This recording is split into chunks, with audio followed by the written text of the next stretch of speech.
Boom, we're live. This is a good friend of mine, also sounding board mentor, Jamie Rhonheimer Hello. from the San Diego area, and then you went to college at Syracuse, That's right. and then you went into TV comedy, multicam sitcoms, That's exactly right. and I'm going to brag for you about your IMDb. Wow, please. Oh, so you started in 2005 with Listen Up, then Actually, no. It's slightly out of order there, but my first job, the show that I broke in on, was a show called Yes Dear, which was also CBS, but I was at Yes Dear for like 4 years or so, and then went to Listen Up at the tail end of that. But on IMDb, for some reason, it's it's out of backwards. order. Yeah. Got it. Oops. Let me see. Are you going? Is this live Yeah, poker? this is live. This is live. We're on. No, no, no. I mean your table. I want to watch you Oh, play. it's starting in 2 minute, 1 minute. Cool. But the video started. I'm gonna share it on Twitter soon. Cool. And okay, so you did Yes Dear, where you met Michael Penny, who I also had on, and Oh, then cool. I didn't know. I'll have Yeah. to check it out. and then Will and Grace was kind of your big one. Is that like a a name, household name title? Yeah, that was huge. That was a huge career change for me. It was definitely a huge break to get onto that show. I was just there for the final season of the. This was of the original run of it, but it was an awesome room full of writers. I learned a ton. Great experience. I watched the finale, the series finale, and they did that like live, and it was like so awkward. I guess I don't know if you remember Oh, that. you mean from the original run? Yeah, the original run, the series finale was like live filmed, live studio audience, I believe. No, I think according to by my memory, we did two episodes live that year, but not the finale. I don't think, unless I'm totally blanking. But we did two episodes live, and we did each time we did it twice, once for the East Coast and once for the West Coast. And I think like it was interesting because you working in sitcoms, you never do anything live, so Yeah, for everybody it was a huge adjustment to how we do things. And then I think as a viewer, when you tune in to watch something live, you're kind of hoping that somebody messes up, and that there's something, like it's like watching car racing, like yeah.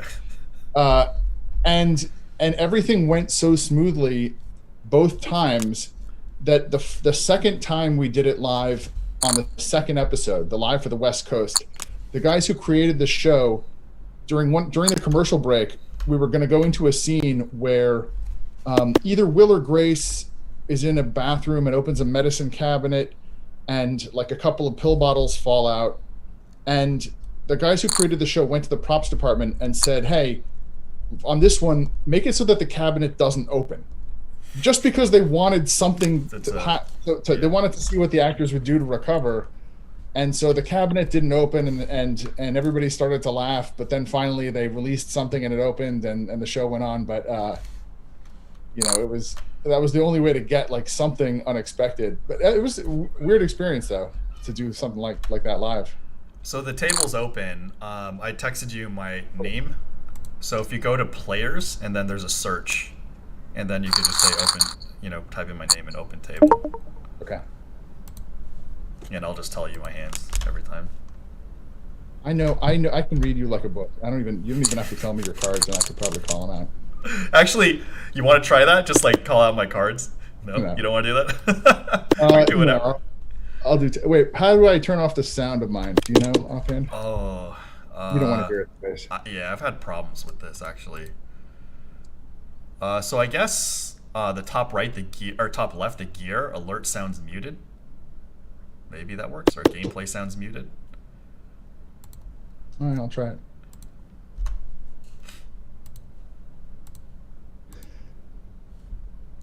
Okay, there you are. It works. Good luck. No, I think I still have the sound coming through, but if it doesn't annoy you, it doesn't. It doesn't matter to me. Okay. Like there could be like a nuclear bomb, nuclear war out, and I'm just like, I have King Four of Spades in the big blind. So then, in 2009, Oh, this seems off. You were okay, 2006. Okay, this guy limped. So, as you know, you probably know, I always raise in this spot. 3x. This guy back raised. This guy knows me. The back goes. He back raised. Right. And I called. I'm definitely gonna give him credit for this. So I've played this guy Jay Bangs a lot. He expects me to raise the big blind, so whatever. I mean, I had a hand I'm plenty happy with to raise. So yeah, I mean, I've got a lot of history with these guys now. Yeah, how many players do you expect in this tournament? Everybody I have notes on for sure I've played with, likely multiple times, because I've been streaming for like 3 weeks already. And you just see the same people over and over. So 2006, you started writing for one of my favorite shows of all time, How I Met Your Mother. Sure. I think I met you around then, and I was like so just like in awe, and whereas I'm gonna call 7-9 at diamonds here, whereas like a lot of people are really into the actors or even the directors. Like for me, the writing is like the open-ended. So I will continue, or I will bet this after he checks, and I will get there because I'm an incredibly good player. And I'm going to bet 635. And if he calls, I'm going to give him credit for having a spade. And he doesn't, so I'm going to bet incredibly small because he probably doesn't have anything.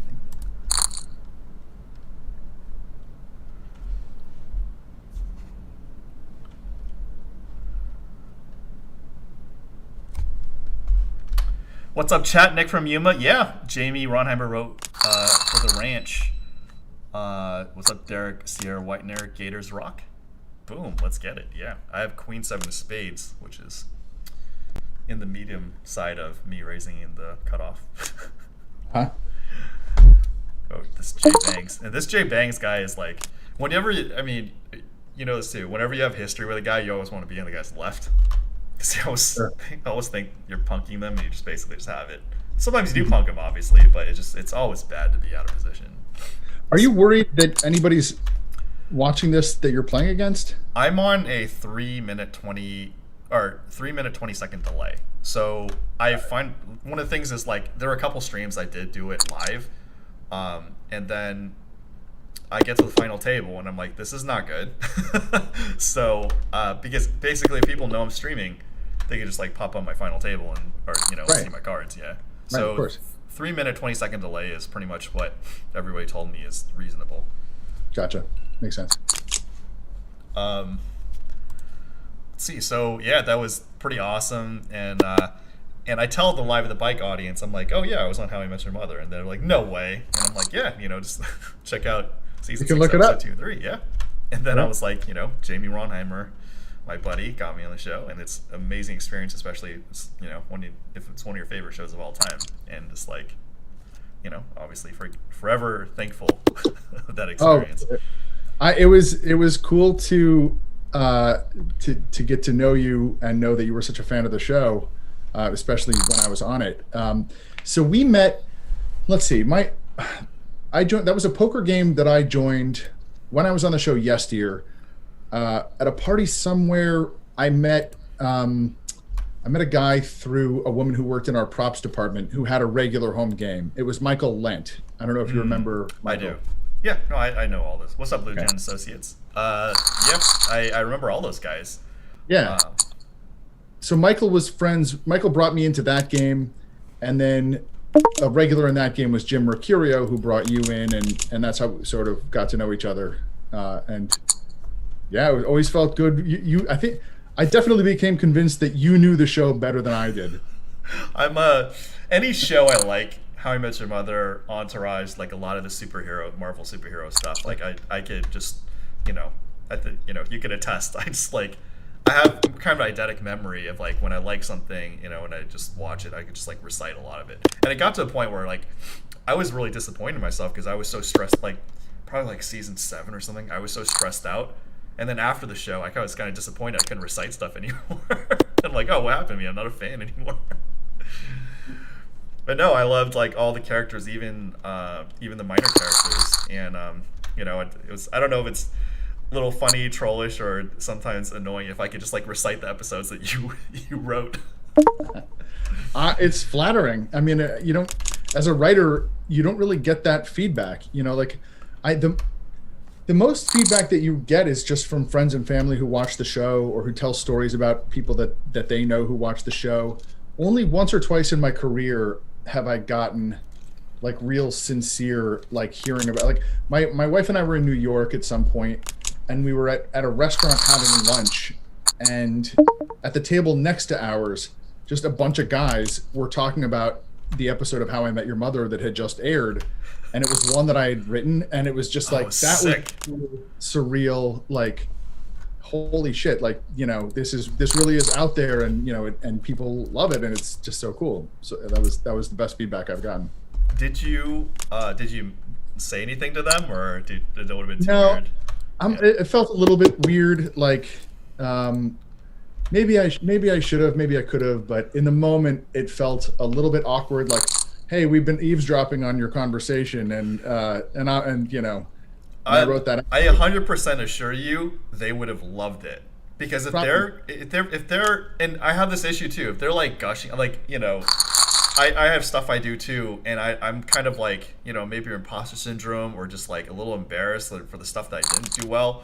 But like anytime people are just like super fans, like they highly appreciate it, whether it's the show, but especially if it's the episode that you wrote, just be like, look, I know this sounds weird, but I wrote that episode of How I Met Your Mother, and like I appreciate all the good things you said, because I know you're right. There is no question you are correct, but I think most of us who become writers, like, we become writers because we don't want to be in front of the camera. We don't want that to be the face of something or the attention. So I think my first instinct in that moment was just like, oh, that's cool, I'll carry this with me. I'm not going to get anything further necessarily from taking credit for it, but I know you're right. Like, it would have been cool for them, and it's it definitely cool for them. Yeah, I mean, just like, knowing you personally, plus like the work you do, it's like, I know there are a couple times you were a bit like, may not have been happy with your work, and I'm like, no, it's good. Like,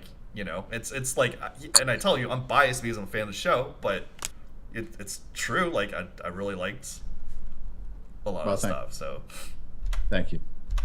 And I don't know if there are any How I Met Your Mother aficionados in the chat. What's up, Daniel Yee? Daniel Yee says Jamie seems like an awesome dude. I could definitely attest to that. Thank you very much. Yeah, great show and writing. We're definitely going to go through your IMDb list, but How I Met Your Mother is obviously the one that I'm the most passionate about. I was there for 6 years, and several of those years go down as favorite years of my career, particularly in the early seasons. I joined the show season 2, and at that point, the show was not a hit yet. It was a show where at the end of me. What's that? It was a hit to me. Oh no, me too. How I Met Your Mother started while I was on that final season of Will and Grace, and working on Will and Grace, I watched How I Met Your Mother and was a fan and sincerely enjoyed the show. And so when I was able to go over there and work on it season 2, it was so exciting because I sincerely loved it. But at the end of season 2, the show wasn't a big hit, and we didn't know really for sure if we were going to get a season 3 until the network announced it. It didn't become a big hit show until I think it was season 3. Britney Spears. In the middle of, what's that? Yeah, exactly. Britney Spears came on. Yeah. Yeah, exactly. It was a weird season because in the middle of that season, there was a Writers Guild strike. So we struck, and everything ground to a halt. And then when we came back, we did 10 episodes in a row without a break, which was insane. And one of them was the Britney Spears episode. And her people had reached out to us to see if she could come on the show, and Oh wow, it's like yeah, sure, yeah, no exactly. problem. We immediately said yes. And then that episode aired, and like the ratings were like there was a big jump to the ratings, and it never went below a 3 again, and then it was a hit, and then it was fully on. So And it was weird because the season before, while I was on Will and Grace, she was on Will and Grace as well. So I remember that episode too. Yeah. She was like, I think she was Jack's assistant, maybe, or something like that. Yeah, I think so. Or I don't remember. I have Ace Jack here. I have Ace of Spades, Jack of Clubs. Yeah, I remember. Oh, okay. Definitely folding.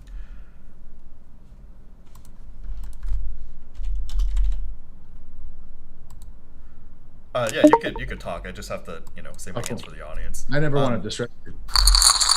I tweeted that we're streaming. Cool. Name. Very cool. So yeah, and then I was there for 4 more seasons after that, and it was a blast. I'm still like good friends with many of the people from that writing staff. We have a fantasy football league that we all still do together. So those are great years. Yeah, and I think I don't know if it's still. Do you think Lucky Penny's still the favorite episode you've done? Which of the ones that I wrote, which is my favorite? Yeah. Yes, I think so. That one, I'm really proud of it. Like, we really played with time. It was one of the first episodes where we played with time in that kind of way. I mean, we told the story backwards. Yeah. And I'd certainly never done anything remotely like that in my career. And I was really happy with the way it turned out. It's definitely a favorite. I think I wrote 10 while I was there. 10 episodes? That I could have sworn it was more, but maybe I'm wrong. No, I'm pretty sure I wrote 2 a year the first 4 years, and then 1 each of the final 2 years. I'm almost positive. Okay, But there were I love them all in different ways, but Lucky Penny is probably my favorite if forced to pick. I think you had an iconic one, which was it the second Slapsgiving episode? I did write that. Is that considered iconic? I think so. I mean,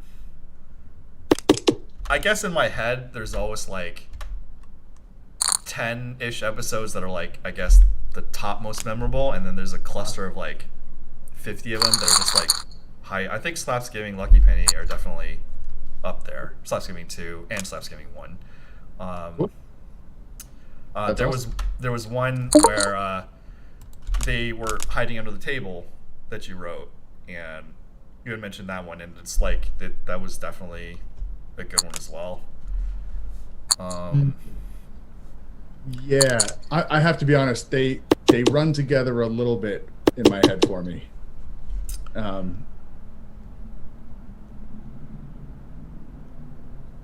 There's definitely you did Rebound, Bro, if I recall. Right? I did, yeah. Yeah, that's an iconic one. Yeah. That's one that I'm super proud of because of the process. Really, that was a script where I forget the exact circumstances, but we had. I think what happened was we were under the gun somehow.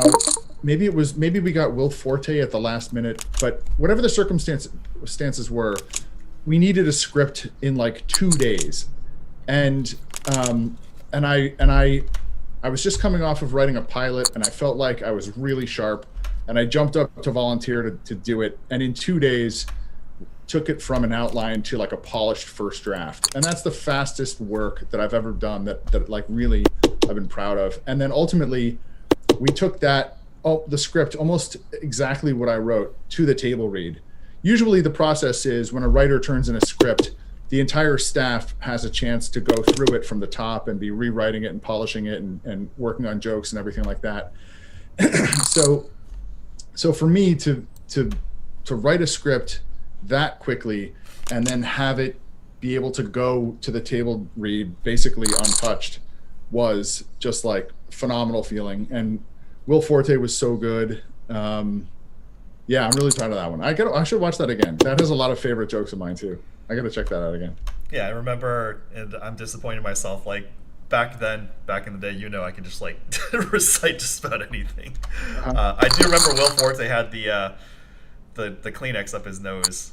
I won't ruin it for the audience. I know what it is, but it's funny. Nick from Yuma, yeah, Jamie was in the Live of the Bike screenwriting game. 2 of them actually, and it's just a group of people. I definitely talk you up a couple times for being. Yes, you've. Some key moments too, where I'm feeling some of the personal stuff is like, I do mention that I've, tried screenwriting, and then it's tough, like emotionally, and you were there, kind of like just telling me this is how it is, and people feel like this, and it's a tough industry, and so on, and I think that in another realm, if you pursued it, and if you pursue that like you did gaming, you would be very successful. I appreciate it. I mean, it's like, people like you, Julie Yorn, and some others and Michael Penny as well have been very encouraging me, and just like, I obviously need to fix like my present day career, and hopefully, I have some piece of work that I've been working on for God knows how long, and I'm just like, I don't want it to get rejected, but even if it gets rejected, and just like doesn't happen, it's fine. I just gotta like, do it. Yeah. So.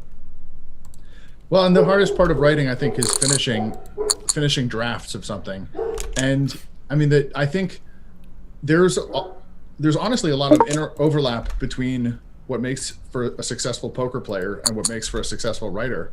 I think discipline is probably the number one thing. And with writing, there are so many people who want to be writers or who say they are writers, but unless you have the discipline to write and finish drafts, then you can never succeed. And I think that like having the discipline in poker to really hone your own game and know your game and know how to and develop it. There's a lot of overlap there. So I have 8s. I have the 8 of spades and 8 of diamonds. I'm giving up. He probably has like queens or jacks in this spot. Or no, I lied. 8s are good. That's obviously a situation where he should be bluffing. I definitely want to play your note. Yeah, I mean, I totally agree. This guy just so when somebody loses the pot and limps right after, he rarely has a good hand. So I'm obviously just going to raise big. Like this from me telling you, like if people are gonna do this, just punish them and just like raise it big. If they want to call, it's their business. Like one of the things that the training sites or game theory, like GTO stuff, is just like, oh yeah, 2.2x. It's like, no man, if they're gonna pay or they're just gonna limp fold like this, just take the 2.5 blinds. It's like uncontested money, Mm-hmm. What'd you have there? I had ace 10. But like frequently I'll have like just like nothing in that spot. Right. Which, my audience sees. I don't always have it. No, I just like yeah, I mean, let me look at the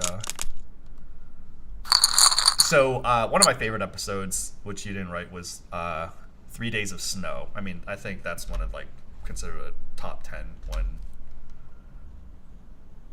Yes. Is that picking Lily up at the airport? Yes, and then that one kind of messed with time as well. Yeah. Like Lucky Penny. I remember it. Slapsgiving 2, Revenge of the Slap. You did Robots vs. Wrestlers. Unfinished, that was yours too, right? Isn't that the one you were in? I believe so. Yeah. That's why. I'm trying to test my memory. I'm not cheating. He did one, I think, has Innkeeper in the name. Was it Sexless Innkeeper? Oh, yeah. I think that was. I never think of it by that name. It was. It had a different name for most of its life, and then I think at the very end, the name that we had didn't clear, and we had to change it to something else. But that's where the gang is trying to guess, like the sex act that Robin did with a famous celebrity. I have Um, Queen Jack of Hearts here. So okay. with this one, you and the audience know I despise playing out of position. That's fine, but just like you generally want to avoid it. So just like in this circumstance, playing out of position because we're deep, it's only 350 for me to call, and I'm suited, then I'm okay. And of course, this is what happens when you're out of position. You're playing a 5-card game versus a 7-card game versus the guy in position. Right. And even then, because he raised so small, frequently it's like he's got a big hand. So obviously, if I want to flop an open-ended straight draw or a flush draw, not really a pair. I have Ace of Spades, Jack of Hearts. So again, I'm going to make it 250. One of the things too is like, okay, so when you see the 2.2, that's a very like GTO kind of thing. So you kind of know the guy's been studying. And I'm surprised you would. I'm surprised you would open there with Ace Jack off. Oh, me? Yeah. Oh yeah, it's like this would be borderline because it's 8-handed and I'm in middle position. It's just like you can or you can't. It's like the charts say you should, but it's like not some amazing situation for sure. Right. Okay. I have King Queen off. I'm definitely folding this. I have King of Spades, Queen of Diamonds. Guys, if you have any questions for Jamie Rhonheimer, oh my god, a lot of people just came in the chat. If you guys have any questions for Jamie Rhonheimer related to screenwriting, poker, and we got a lot of stuff going on. What's up, Kevin Sayo? Mad Benjamin? Nick from Yuma again. Yeah, discipline, determination, dedication, dreams. I think that's JJ4D's slogan is Nick from Yuma said. You did Happily Ever After, right? Good. Yes. Really proud of that one too. I remembered that one was a good one. Still remember some things.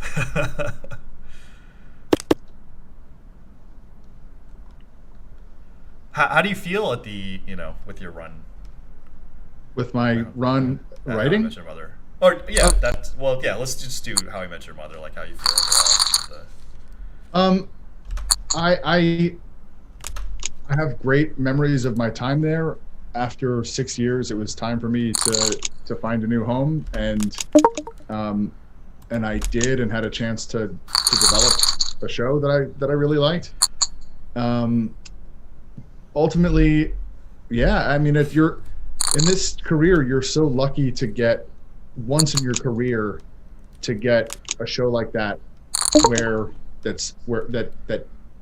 that's a show that you really love as a fan, and then you're able to write for it and know that it's affecting people's lives and so many people, and that that people quote the show and people know the episodes. Like you're so lucky to get that once in your career, and so I definitely feel blessed for that experience. And then overall, like I feel like after that, I spent a couple years bouncing around on shows that were one season and out, and then kind of found it again when I went to The Ranch. The Ranch is a Netflix show with Ashton Kutcher, and we did 4 years. We did 80 episodes total, and I felt like I found it again. And there are I'm not surprised that the first person in the chat that you mentioned The Ranch. Like, I feel like The Ranch has as passionate a following as How I Met Your Mother, like maybe different audiences, but yeah, I'm really, really proud of that show. Oh, go ahead. No, I watched the first season. I enjoyed it, but it's not like my usual demographic. I mean, you can tell this The Ranch people. I pretty much watched it because of you. I mean, it's like, yeah. I think, for me, any show set anywhere with any characters, if the writing is good and emotional and the jokes are funny, then it's great. Like, I remember when I was a kid, like, The Golden Girls was like my favorite show, and that's like, I didn't relate to 4 old women, living in Florida from my own life, in the same way that that I don't have experience being a rancher in rural Colorado, but I think as human beings, a lot we regardless of where you're living or what you're doing, the emotional realities, I think we all deal with the same kind of stuff, and so that show was set in that setting and maybe drew an audience that was more drawn, that found appeal in that setting. But ultimately, I really love the stories that we told and the characters we crafted, and it was a great experience. Yeah, I mean, I think Ashton Kutcher's character was very well done. Like the guy that used to be hot shit, slated for things, and just like had to go home, and it's kind of finding his identity again. Yeah. That was, and then Alicia Cuthbert, the one who got away, so to say. Like we all have these, we all have these things where we have to struggle with potentially not being the person we used to be, I guess. Yeah, for sure. And hey, I don't even think you know this yet, but I've just started a new gig. I'm now writing on a show called Be Positive, which is a CBS sitcom on Thursday nights, and I just started there about 4 weeks ago. So Nice. I'm hopeful that this is my next home for a while. Can you talk about it, or? Yeah, sure. It's from one of the executive producers is Chuck Lorre, who 2.5 Men, Mike and Yeah. Molly, yeah. like Big Bang Theory. Yeah. Dharma and Greg back in the day, Bob Hart's Arbashola, Young Sheldon, and then he's got Be Positive, the Kaminsky Method on Netflix. I mean, he is the most prolific sitcom writer of all time, and so he is an executive producer on this show, and the show was created by another writer named Marco Panett, and it's sort of based on Marco's experiences where he needed and ultimately got a kidney transplant. So the show is about a guy who needs a kidney transplant and a girl that he went to high school with who's kind of a screw up but offers a kidney, and so it sort of becomes an odd couple kind of show from there. So it's still first season. I think only 5 episodes have aired so far. We've shot 8. No, we've shot 9 now. And then just last week we were given a back order of another 5. So there'll be 18 episodes total this year. Oh, so it's already started. Yeah. 5 Okay. have aired. I will check it out. As everybody knows, I'm low on time, so basically I only catch the hottest Marvel movie. But no, I love the sitcom genre, so it's always been a thing. And I noticed one thing, like I like watching them, but I don't necessarily like, writing them. I mean, it's okay, but it's definitely like I enjoy the process of consuming it more so than producing it. And I think the writers group, like, I don't know, I mean, they jokingly probably rip on like this comedy's bad. I like it.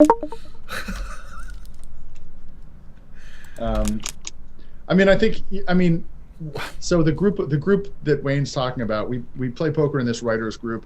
You've seen the group on Live at the Bike, and I think when we're all playing poker in somebody's house without the cameras necessarily there, and it really feels like a sitcom writers room. So we bag, and there's definitely a taste of it in the Live at the Bikes that we're on, but we definitely bag on stuff and bag on each other, and it really does feel like a de facto writer's room.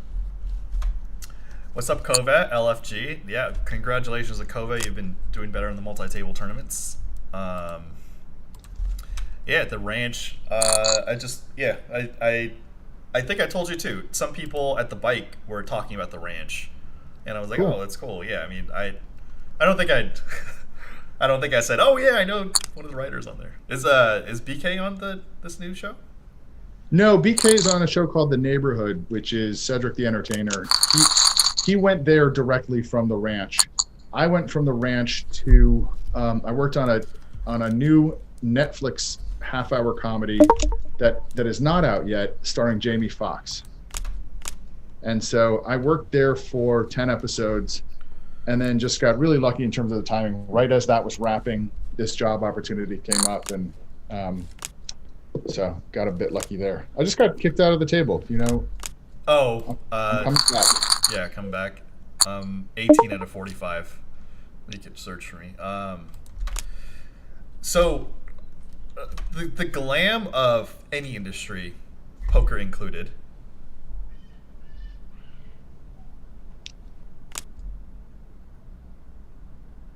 is like you see from the outside like what's hot and what's not, but you don't need to be on those like mega hits to have like a successful career. How would you like quantify what like a successful career in Hollywood is, whether it's writing, acting, or directing? How would that's a let's see. Loaded question. No, I mean it's not. It's I think ultimately it's whatever you feel as an individual, you're like satisfied or that you've achieved your goals. It's hard to say a successful career. I mean, for I know plenty of people for whom if they were able to write a script for a network show, they would have felt like they had a successful career, and that's cool. Like I think about baseball, and like if I set out to be a pro baseball player, and I got on the field and got a hit, like that, that'd be enough, like, right? But so I think I don't know, it's kind of up to the individual. For me, this was my dream. I'm so blessed, like so lucky that to be able to do this and to have had a run like that I've had. I went to Syracuse University in upstate New York. While I was there, I first went there and went thinking I was going to be a journalist, and then I quickly sort of saw that in journalism, the creativity and the art of journalism comes with gathering the story, but not writing the story. And I was always drawn to more creative writing. So by the time I was coming out of college, I knew that I wanted to try to write for TV or movies.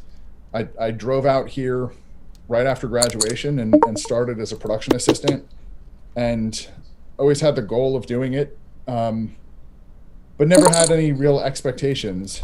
So I think for me, I felt like I would keep trying to make this happen as long as I felt like I was making progress. Sorry about the dogs. Hey, wait, what do you have here? Okay. I have threes with the three of hearts, so I'm just going with it. It's okay.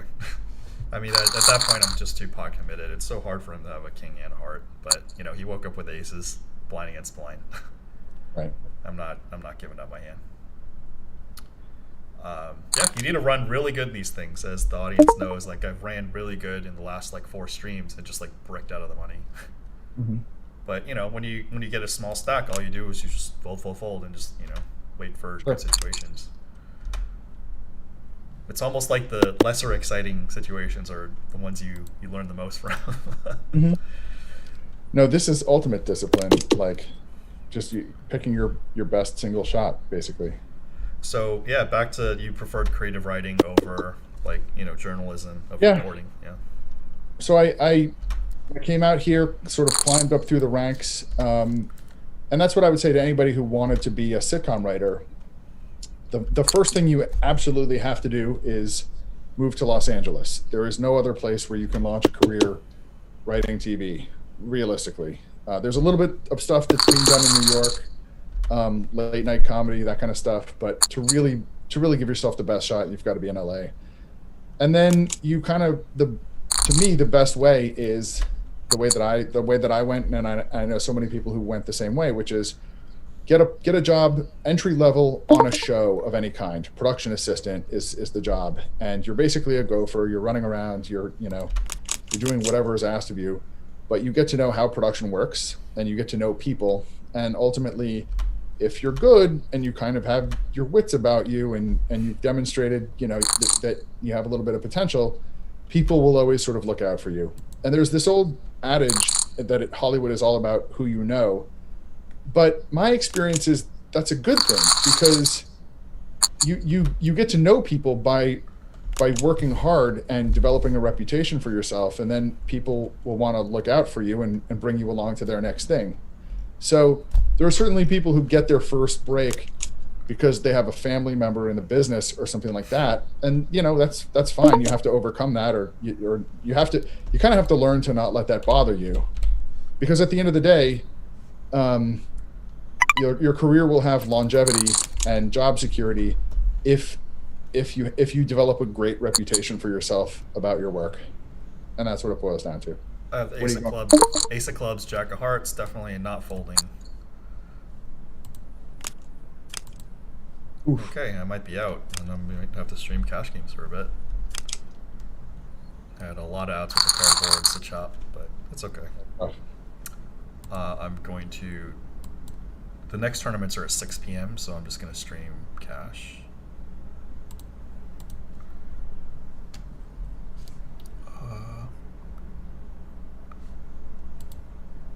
Hey, you can go on ahead. Keep talking. Yeah. Hey. So let's see. So you and I started playing poker together.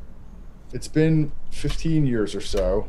That game sort of the first game where we met each other was we played mostly. It was pretty low stakes, if I recall. I don't know. I feel it was like quarter 50-cent antes. A lot of junk. It was all junk, and then maybe at the end of the night we played a little bit of PLO.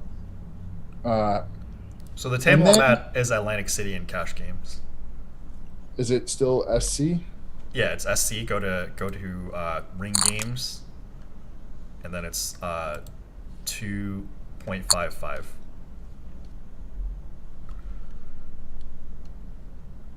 2.55.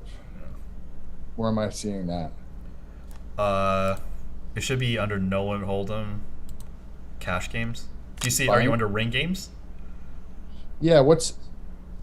I'm seeing.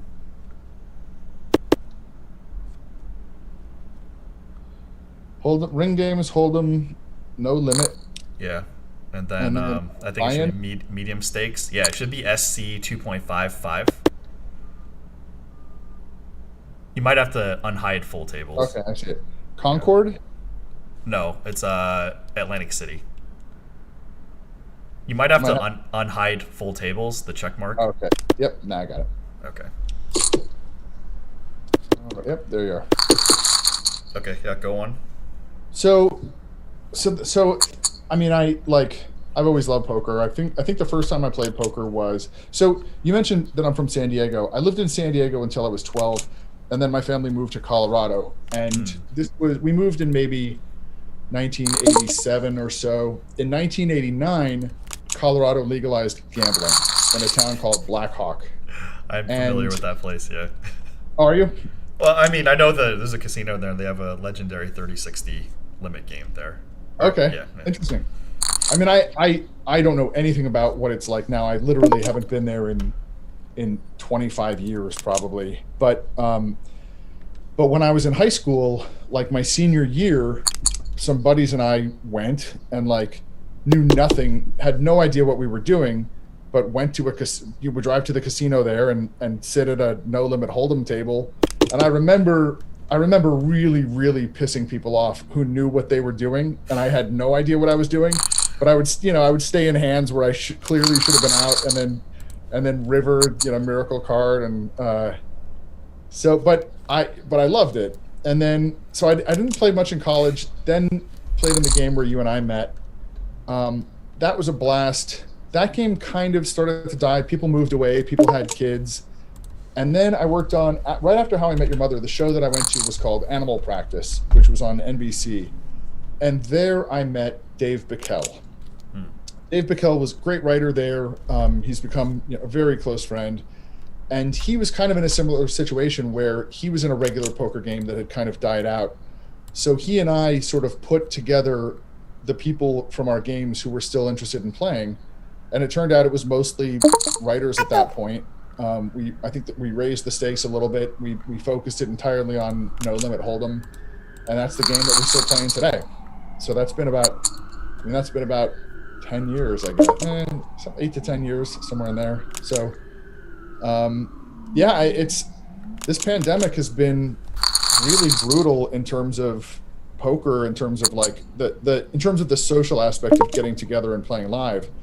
But I will say, we put some energy into finding a great, like the Poker Stars home game thing, and we still do it, and that's been a blast. And then that original game where you and I met, that group, we get together and play and actually hang out on Zoom while we're playing. And I'm sure every poker player in the country is doing something like that now. But it's been a really important social outlet for me, for sure.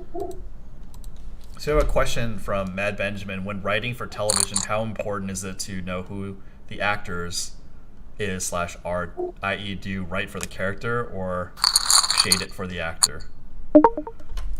So that's an interesting question. I think when a show is first starting out, so if you're writing a pilot, then the likelihood is you have no idea who the actors will be that would be playing those roles. So if you're writing a pilot, or if you're at any point writing something where there's no casting that's happened, then you're just writing it as you see it in your own head. Once casting happens and once actors are cast in the roles, then you really do need to start to tailor it toward those actors' strengths and weaknesses. And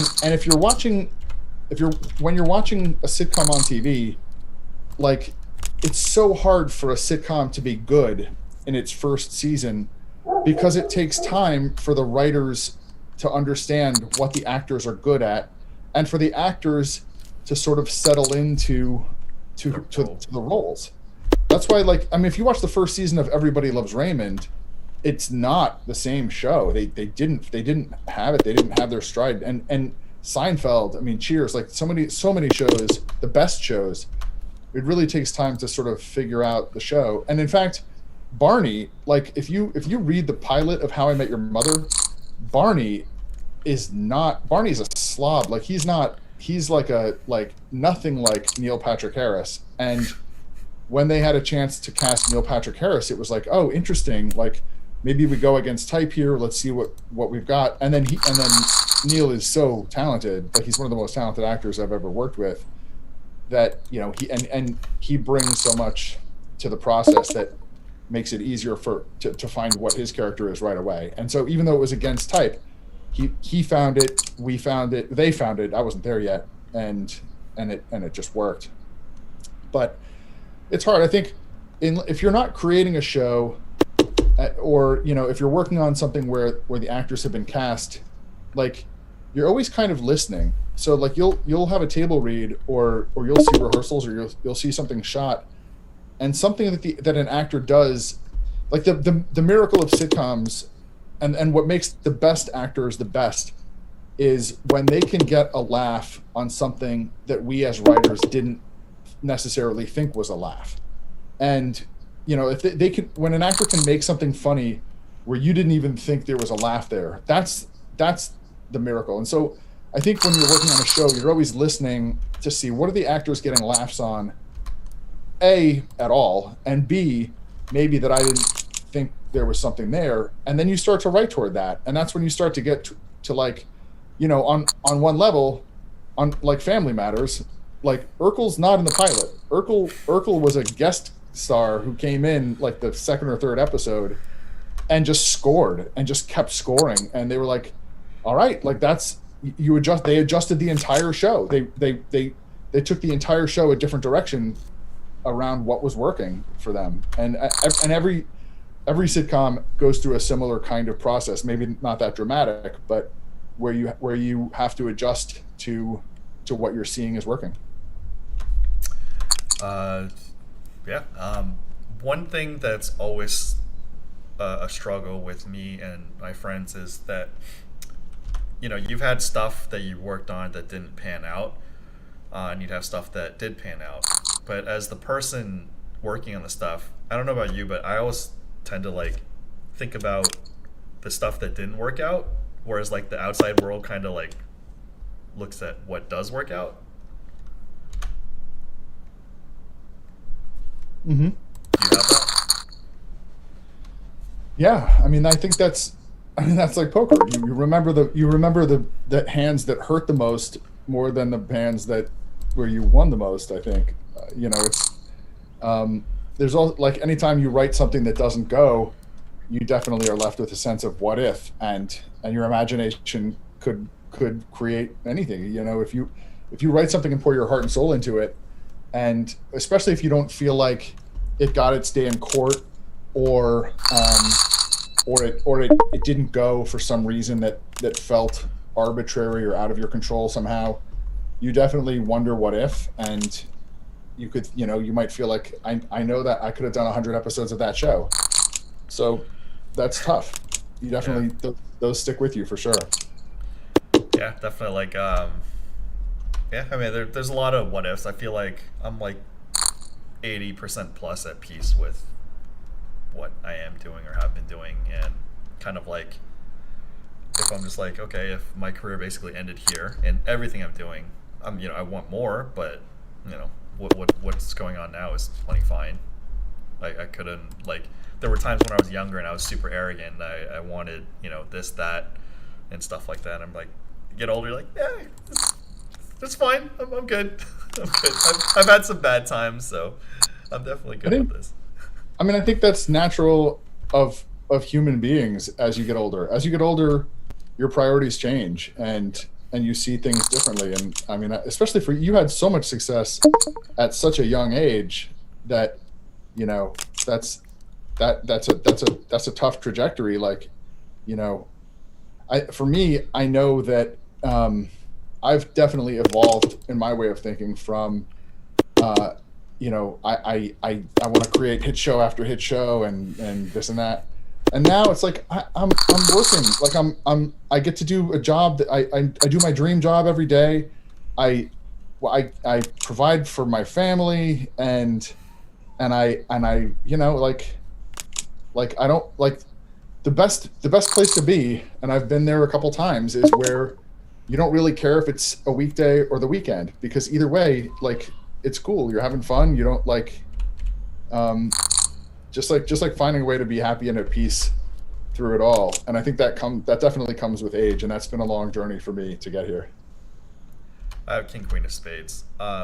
Yeah, no, in the last few years, like, you saw when I had rough times, a lot of things weren't going well. Like, some of it was unforced by, my family. But, I'm at fault too. Like, I definitely made some mistakes. Too arrogant. Like, I'm on the higher end responsibility and a lot of stuff I do, but we could all serve to improve. I have Jack 9 off, Jack of Clubs, 9 of Spades. Cool. And I'm just very lucky to be able to coast through, like, mid-stakes poker. This guy, I don't know. Do you have any history? No. I mean, I don't normally play these games. I tend to not want to stream cash games because that's my main bread and butter. Like, tournaments, I'm not really a tournament player, so I'm okay leaving all that stuff on YouTube. Sure. And a lot of these things, because the people I'm playing against, they don't know who I am, and I've gone through this process a lot, just like buying in sites and then buying in for 1K or 2K and just like running it up. A lot of it's because they don't know who I am that I'm able to pull a lot of stuff. Like, I remember on the Cake Network, there was clearly a guy that was a pro. You could just, bet sizing or how he's dealing with the flop. So I was able to get away with a lot of stuff in the beginning, and then he figured it out, like, that I'm punking him. So then things weren't as easy. But you can only, there's only so many sites, there's only so many places live that you get away with that. And that's one of the things that I part of coming to peace to is, I guess, when you're coming up, everything looks like infinite. Like, there's all these potentials. You can do all these things. And then when you mature in an industry, poker, Hollywood, tech, you're like, okay, this industry is large, but there's a finite scope, and we have to figure out, like, how we navigate in this world to best suit, like, our potential and our needs. And I think that's something that's really hard to communicate to somebody younger who's just like full speed ahead, like, I have all these dreams and aspirations, and then before reality hits, I guess. I think another thing that's interesting, the three industries that you just mentioned, poker, entertainment, and tech, there are also three industries where you can be young and hit it big and smash it at a young age. And so it's not like working in a for I don't know, for AT&T or something, where it's a long, slow, progression to a high title. So that definitely has an impact too. You're and especially if you get a little bit of a taste of success early on, it can be really hard to keep it at a simmer, like to get to make it last, to not flame out at an early age, and in all three of those businesses. So I think it takes a lot of growth to transition from being young and having success to making it last. So I have king queen of clubs here. I'm going to check call, or now I am definitely not going to check call. I'm going to bet 18, and I'm definitely going to bet any river.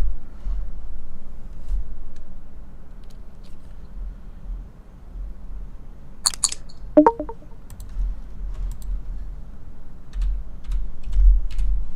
going to overbet the river. It's going to... Part of this is like, if he knows who I am, it's like, I'm probably getting snap called like ace king high, like, all day. But because he doesn't know who I am, I got away with that. So, I have jack 7 of clubs, raising 3x. Put it down.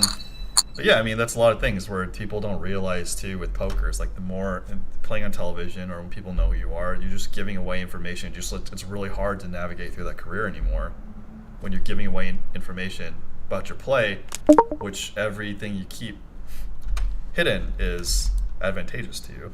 I have ace of hearts, 2 of clubs. So I would also imagine that, like, when you're a skilled poker player as you can also tell by the way people are reacting to your bets who's on to you, who's not, and I'm sure you adjust your gameplay. You just alluded to it. You adjust your gameplay accordingly, and you can actually, I bet situationally, use that to your advantage even. You can. I would still rather be an unknown. I think, like, because I'm introverted, so if I were extroverted, I think it would be easier to maneuver. But like I've seen Antonio Esfandiari and Phil Luck like navigate over the years, and even Phil Hellmuth. Like, but for me, I would just definitely rather. It's gone both ways, but I get super frustrated when, you know, people know who I am and they're able to do things that they clearly have thought about for a long time, exploiting me, or just like situation like the king queen hand. Like, if they saw me in person, I bet like that, you know, the chips are going if he has ace king high. Right. So it's a give or take, and then like, it's annoying, but like when I accept this is my state of life, this is the industry, I can't be the person I used to be, due to age, plus, like, you know, kids who grew up with the internet who are like 10 years younger than me, and God forbid more, they just have so much information, whether it's like poker, it's like anything. It's like, yeah, you rise the ranks through your own talent and hard work, but the natural bar is just like higher in general. So it's tough to keep like a wide advantage, in my opinion, when there's a bunch of, you know, young hotshots coming, especially the industries that we mentioned, whether it's like gaming, tech, or Hollywood, where people do have the capability of just like jamming with a very high success rate. Right. They're just like, okay, well, you know, it's possible, and what's the next hotshot going to do? So, I think both of us tend to enjoy and be grateful that we can stabilize our careers, or there's stable elements that we're appreciative of. So you had a jackpot at Commerce. I did. So, and you were there, in fact. Yeah. I would not have gone out had you not dragged me. So. Yeah, that was a crazy night. So Wayne and I were at a table along with another writer friend of mine, BK, whom Wayne mentioned earlier, and it was a little tough because, you know, usually we kind of make an agreement that if it's heads up, we're just going to check it down. So it especially when you're sitting at a table with two people, it's with that agreement, it can kind of slow it down a little bit. But I was in a hand. I had pocket fives, and the guy at the other end of the table, I think, raised pre-flop, and I just called in middle position. The flop came like I don't know, like 259. So I hit my set, and he bet, I raised, and he called. The turn was another 9. He checked. I made a big bet. He shoved all in, and I called.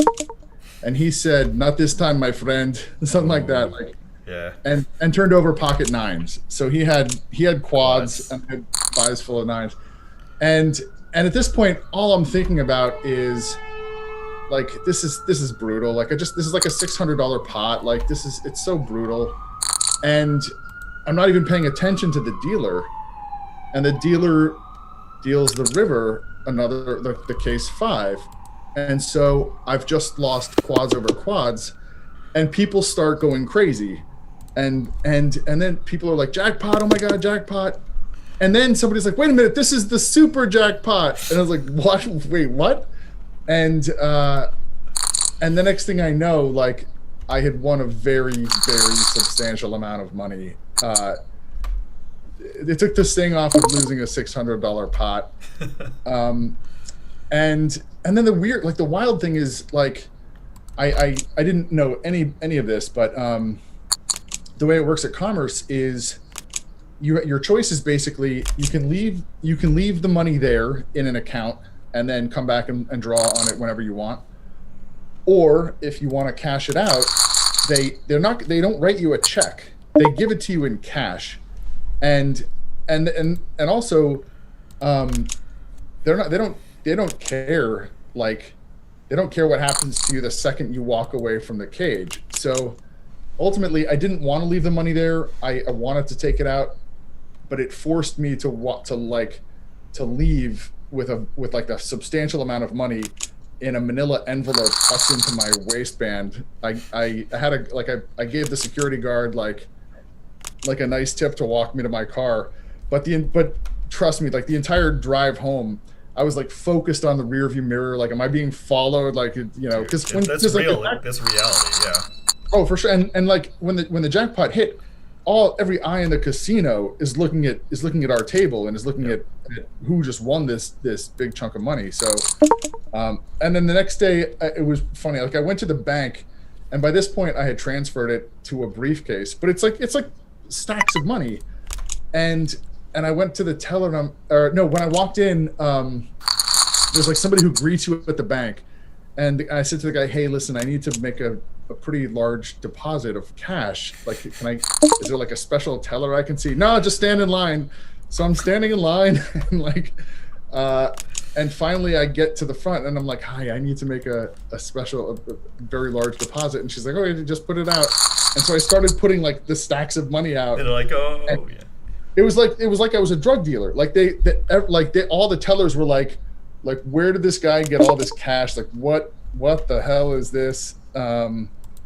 So I explained it. They were happy to take it, and that was the first moment where I felt relief in like a full day. But yeah, that was fun. You got a nice chunk of change too, just for being at the table. Oh yeah, and like I have jacks here, so I'm just gonna call. This guy's like, done a lot of stuff to me, so favorable flop. I'm gonna definitely go with it. Do you have the spade? Do not have the spade.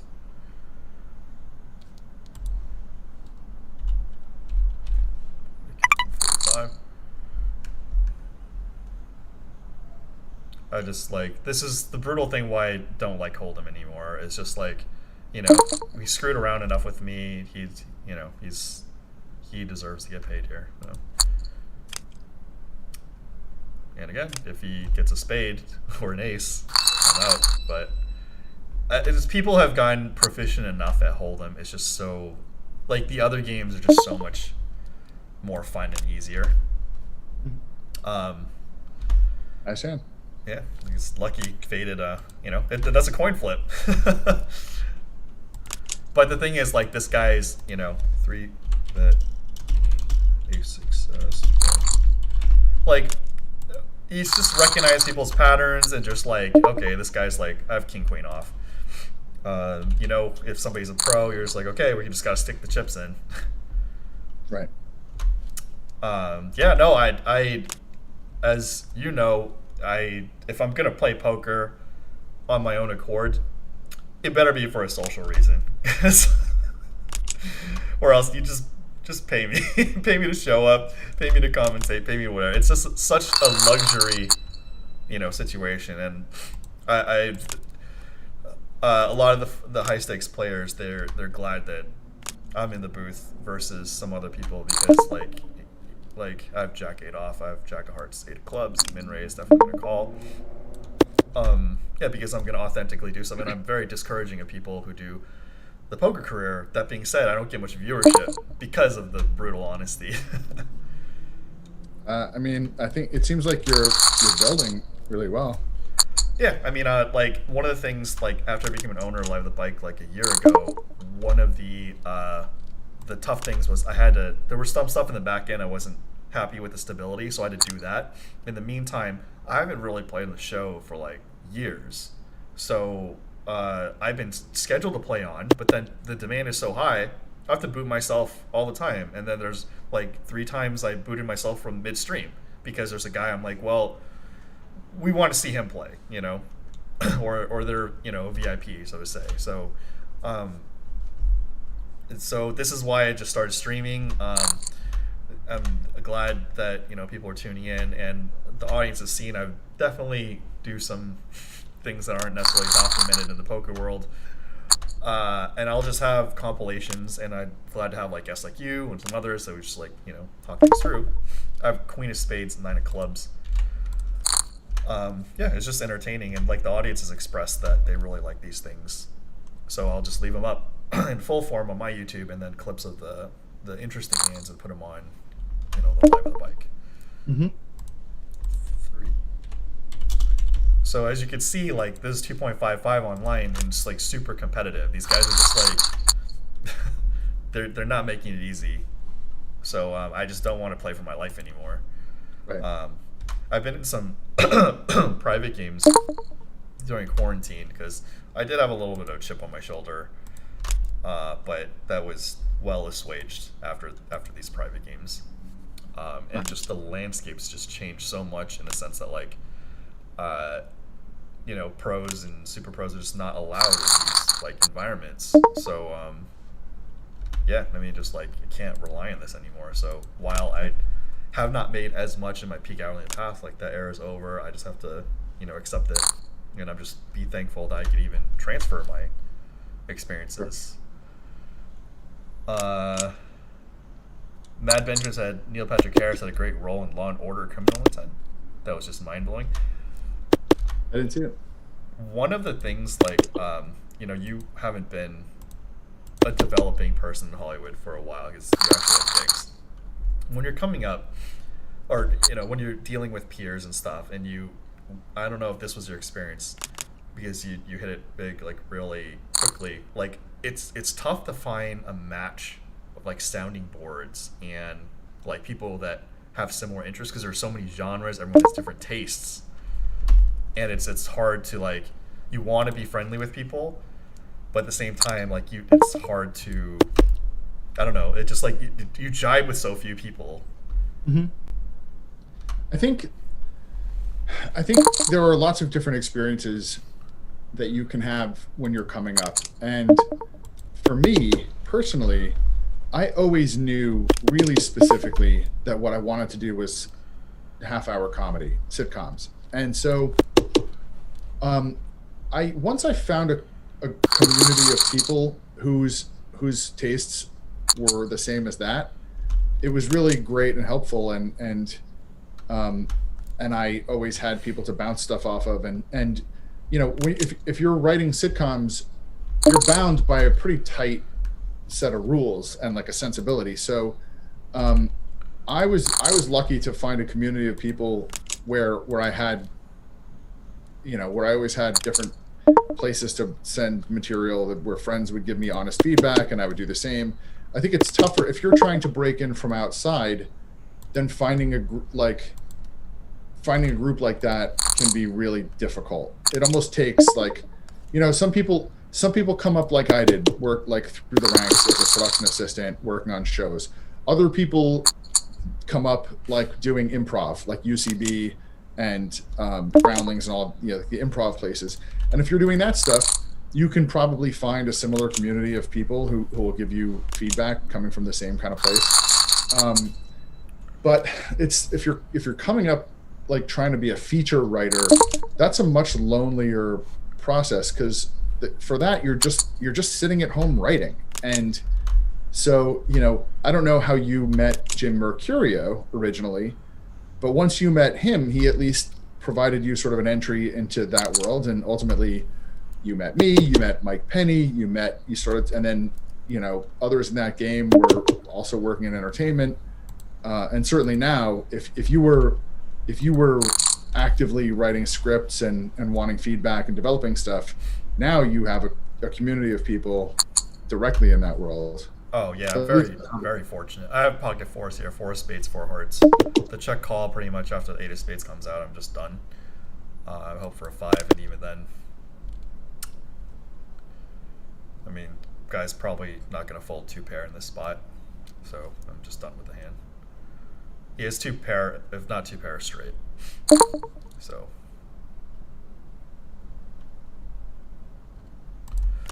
Yeah, no, especially with like live with bike and like a lot of people in the poker world that, you know, are in that world, they've always been super nice to me, you included, and just I'm folding 6s here.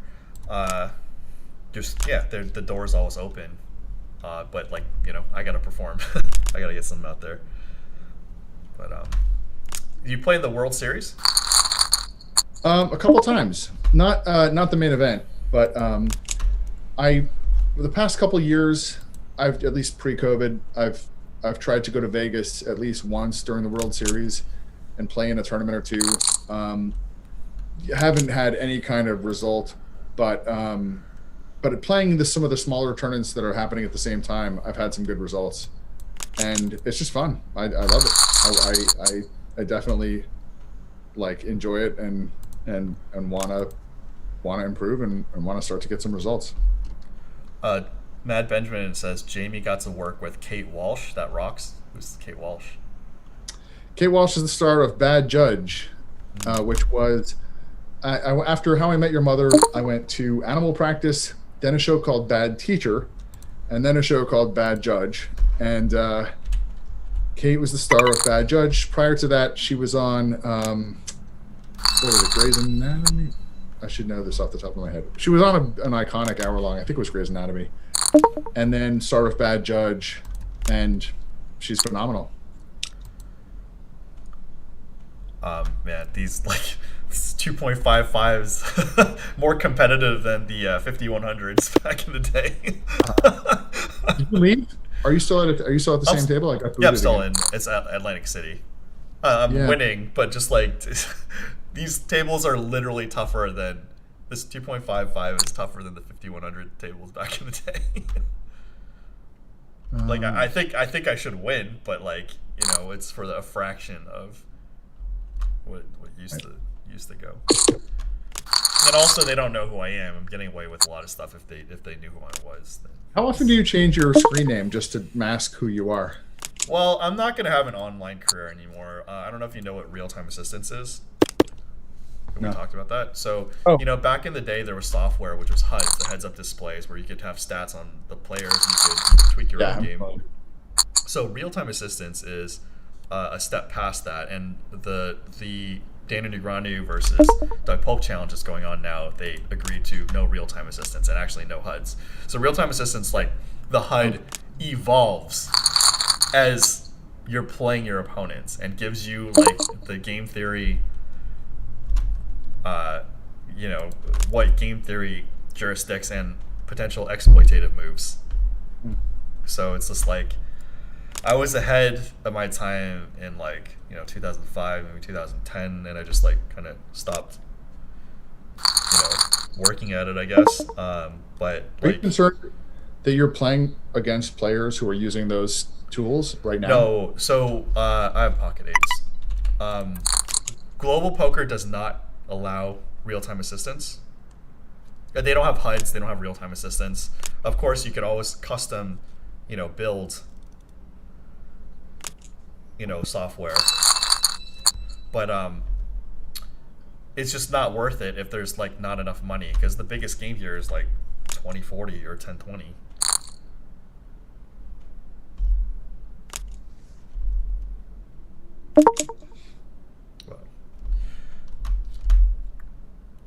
But yeah, just like these guys raising like 12x, you know, or 2.2, they're just like, those are clearly people who are studying game theory. And I hear that. I know that's true, but for every move, there's a counter move, right? there is, but it gets to a point where the counter moves just aren't worth that much. The risk. Yeah, the rake will kill you. Plus, like, if you know a call, like you're supposed to call in a spot, it's like just because sometimes they're right, sometimes they're wrong, and it just like the math just doesn't pan out in your favor. Like, right, but I'm wondering though, like, is that to say that the optimal GTO is like the end of poker, basically? That like, I mean, it's not the end. It just severely hampers your win rate enough that you kind of have to choose whether you want to, how you want to use this industry in your favor. So, you know, in my case, I have other skill sets. I mean, so for people who prefer to go to private games and just recruiting and just like lock out pros, that's a method of doing things. Another method is what I'm doing. Some people do training sites, or I'm, you know, dealing with live at the bike. So we just have to hybrid and not rely on grinding poker, in which our win rates have literally gone from, you know, potentially mid 3 figures, low 3 figures to like, you know, mid 2 figures. I have pocket jacks here, jack of hearts, jack of clubs. But just like even with the whatever 10 orbits I played here, you know, they're not labeling me as a fish. Like I'm not. They don't know of my actual ability, and you know, I'm labeling a lot of these guys as competitive players too. So it just like, can I win this game? Probably. How much can I win? Like, I don't know. Am I playing at minimum wage now? I have no idea. So then, why play No Limit? I don't. I'm just doing it for the stream. I tend to shy away, and that was one of the things. I have King of Spades, Jack of Hearts, going to call. That's why in these private games, like people were saying like, "Oh, I thought you were a limit player." I'm like, no, I've definitely made more off No Limit. I just like the environment's more toxic, the edges are smaller. As a house player, limit players get paid more, like not a small amount more either. So like, why? No Limit just seems like a poor direction to head. I have King of Hearts, Queen of Spades.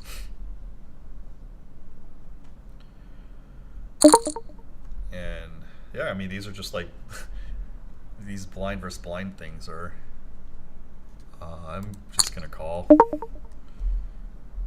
Like I'm just not happy that people fight back. Like people, the audience has seen these stream tournaments in which people don't fight back. Yet in this 2.55 game, a ton of people are fighting back, and they're just like down betting like this on, you know, H7-2, which is these are plays that over 10 years ago people weren't doing.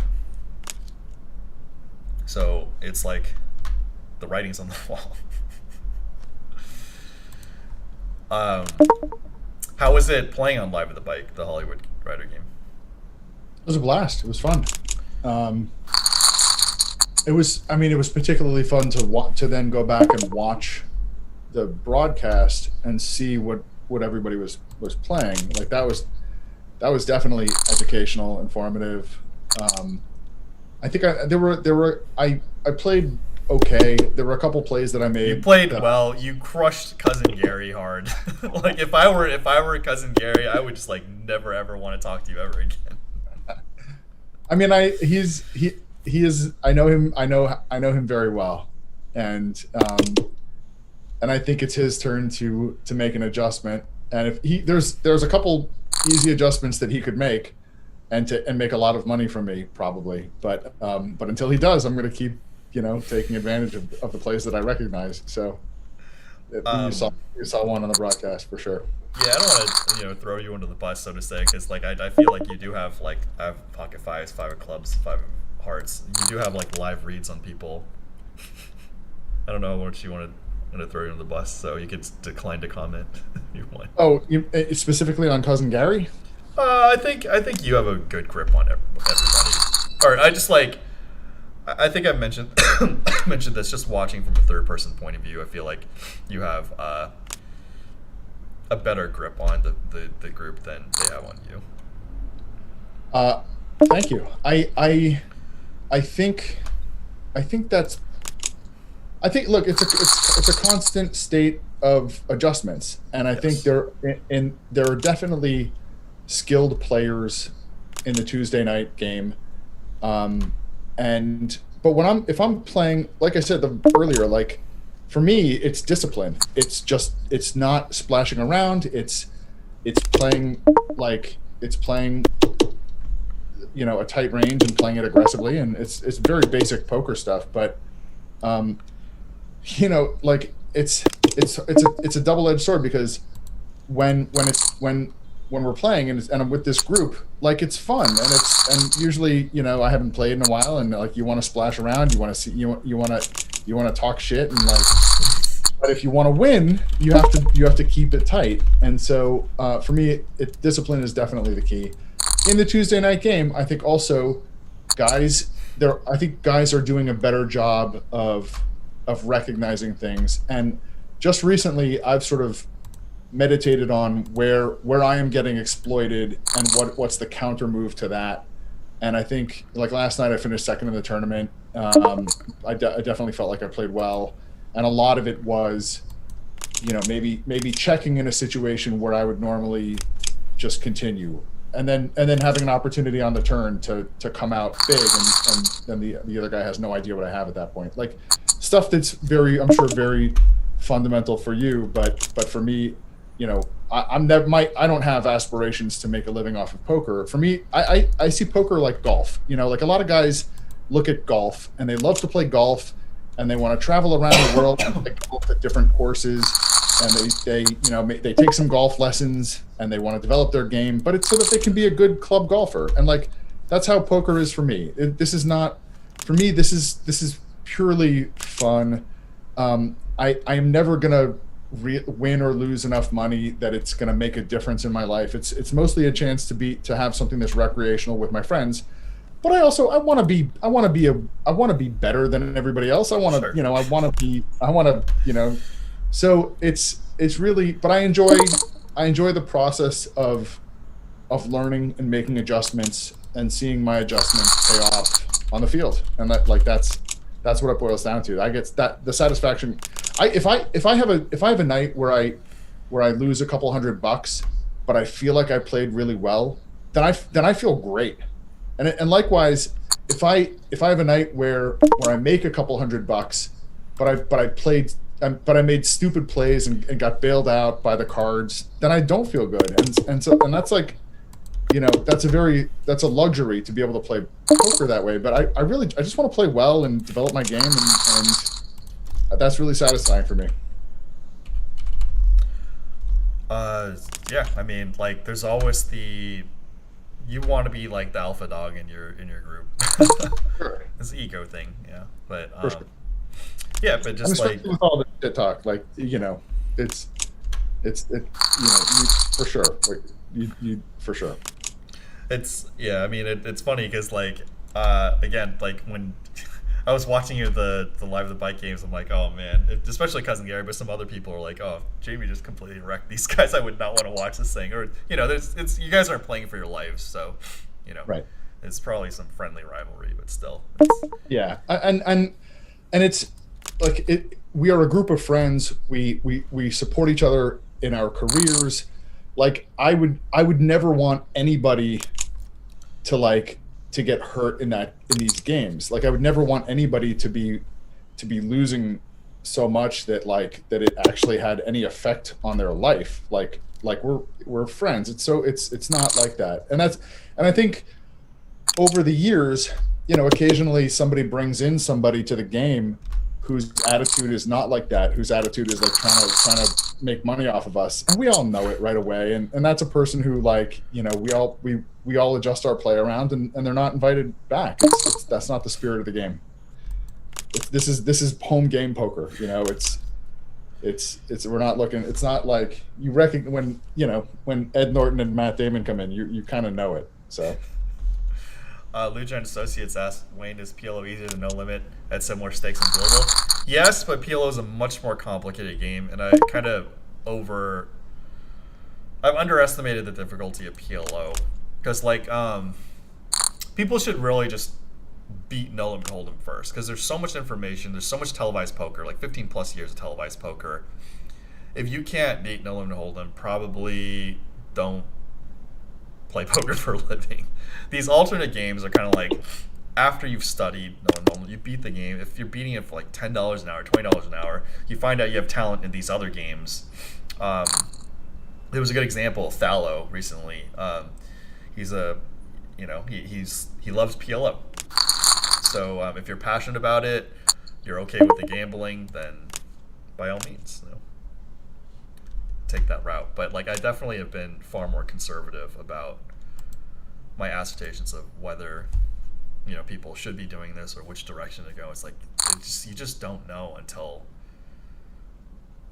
it happens. And my career, I've only went broke once, and that was very painful. But a lot of those guys, like Andy's gone broke multiple times. Garrett went broke once, and he's definitely shown a lot of humility. Just after you go broke, you just have so much more humility than before. And your narrative's just don't do it. It's we're the survivors. Literally, people just are not doing well. So it seems like there's a big trend toward PLO right now. Yeah. Is there another game you see on the distant horizon? So the thing is, in the casino industry, limit hold'em is actually a slightly healthier ecosystem, and the thing is, people don't the environment's friendlier. No limit hold'em gets very toxic. It's if I have aces when you have kings, it's so hard to get, or if you even flop a set, it's so hard to get that back. And that just when it happens frequently, you just develop a bad taste in your mouth. Whereas Sure. PLO or limit hold'em, it caps off your losses. PLO, if you have aces, you have two side cards. I have aces, I have two side cards. But we know who's the favorite and who's luckier / unluckier, and frequently it's a chop. So mixed games is popular. I don't know if you know who Martin Schaefer is. He's CEO Castle Rock. No. He loves mixed games. And then 7-card stud, that's defunct now, but it's a lot of it's what people grew up with. Right. And I tried to introduce Badugi to you guys, and some guys weren't interested. So okay. If I said to you, Wayne, next summer you have to win a bracelet. Not so unlikely. No, but what? If I said to you, Wayne, next summer you have to win a bracelet, pick the game it's going to be. I would pick draw mixed games, because while I'm not that good at them, the fields are small, and I'm good enough where I have a chance of winning. So look at this. People have been seeing me stream three weeks. I've entered 4 PLO tournaments. It's clear I'm a massive favorite against the field. I won 1, came in second 1, and I dusted 2 where people just got insanely lucky on me. I'm a better Hold'em player, but the fields are much more massive, and you just gotta run so good. Right. So the PLO fields in the World Series are not this. People who are specialists will play. Same things with the mixed games or the draw games, but the field is smaller. I'm not as bad against the super. Or I could hold my own against super pros in tournament format. In cash game, I'll just get annihilated. Right. But because a lot of tournaments is chip management, so I would say the mixed draw games, then 7-card stud, probably Omaha 8 or better or Stud 8 or better, I would choose those. Mm-hmm.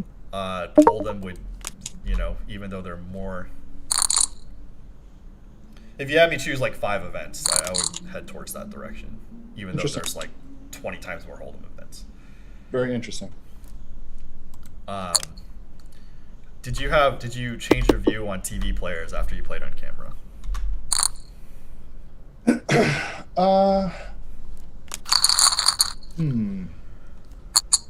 Not really. I mean, I think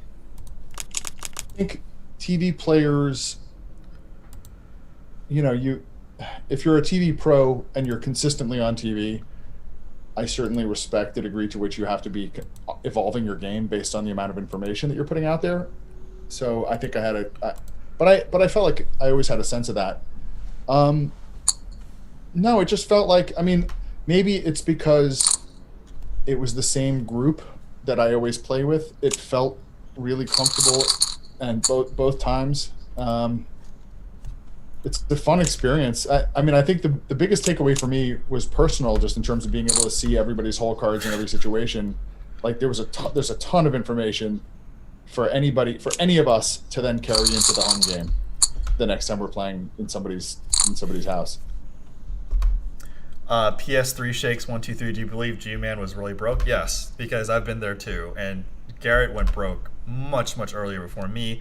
I could tell just by the way he talks, and he could tell by the way I talk. It was such a humiliating experience. We were arrogant. We are definitely less arrogant now because the cards are king, not the player. The cards can screw you for a very long time, even if you're a winning poker player. So I just punted them out of the cash game. So if you go to tournaments on Wednesday Wipeout, 12.5 guaranteed. That's going to be starting soon.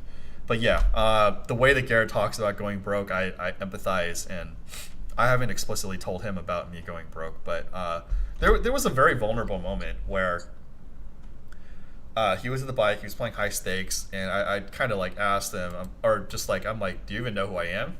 And then he just had this like ridiculous, like incredulous look in his face, like, of course I know who you are.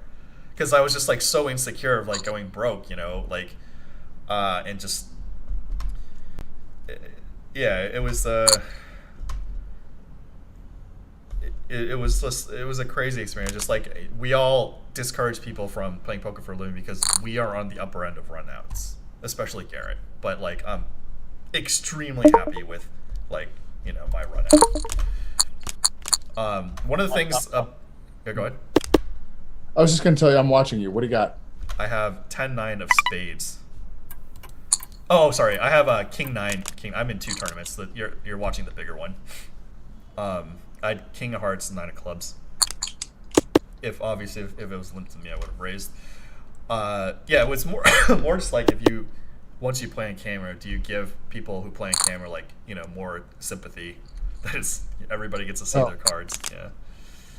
Sympathy? No. I mean, sympathy? Absolutely not. You're making a choice. Like you're a grown adult. Like you can choose to do it or not to do it. I think a lot of people who choose to play on camera regularly like the celebrity aspect and like to be recognized, and they're willing to take the sacrifice to their game that comes along with it. And then it's on them to adjust their game accordingly. But I think it's an interesting wrinkle to poker, but ultimately I think it's those players just simply have to adjust and grow by the information they're giving out. Do you have any advice for people who want to get into screenwriting? Yeah, my advice is write all the time. Write. Like the single hardest thing about a career as a writer is having the discipline to get to your computer and open up a document and write. And that's the hardest part. Get to your computer, write, keep writing, rewrite, and finish. And if you set out to write something and you can't finish it, then you're not a writer, and you're probably not going to have success in this field. But if you can finish something, get feedback, rewrite it, finish it again, and then move on to the next and start something and finish something again, then you will succeed as a writer, because with everything you finish, you grow and you put new tools in your tool belt. And I think for people who have the discipline to finish things, that is the distinction between people who succeed and don't. So first and foremost, start projects and finish them. Then, if you want to succeed in this field, you probably have to be in LA. You probably have to be putting yourself in a situation where you're crossing paths with people who could potentially help you. For me, it meant, in my 20s, working as a production assistant on sitcoms, and then I was surrounded by people who could help me. And it's hard because I would work 12 hours a day on a show, and then you still have to find the discipline to come home, and you're exhausted, but you still need to be writing and you still need to be finishing things. And so it's hard, but that's the barrier to entry in this field. So I think if you want it badly enough, you have to overcome those hurdles. But I would say write a ton, always be writing, and on the side, be looking for ways to get your material seen when it's ready by anybody who can help you. Let's see. Gators Rock Tim T says 2-7 single draw would be my pick. Don't like the funky triple draw. Yeah, I don't play 2-7 no limit single draw, but I just like tournaments are more about like resource management. I've talked to you about this too. Like when you develop a big stack, like that's your cue to just like hold on and wait for like good opportunities, and just like, in spots where you're in position, you could bully people that threaten their tournament life and they just don't know what you have. Other than that, like it's about just if you get 2x 3x stack, then just like chill and wait for the big hands, the top 5 top 7 hands in good spots. How do you think the shutdown the quarantine and COVID affected Hollywood? It was dramatic, for sure. I was working on that Jamie Foxx thing on Netflix, and we were in the middle of shooting an episode, and it's kind of started to hit very quickly that like we were gonna have to shut down. So we shut down, production shut down from March until August or so, and then things slowly started up again. I think every big studio in town quickly developed COVID protocols for all of their productions, and that required getting the unions on board. The Writers Guild, SAG, the Directors Guild. Everybody had to sort of agree to everything, how to protect the memberships, but also how to move forward. Also, insurance companies had to be a part of that.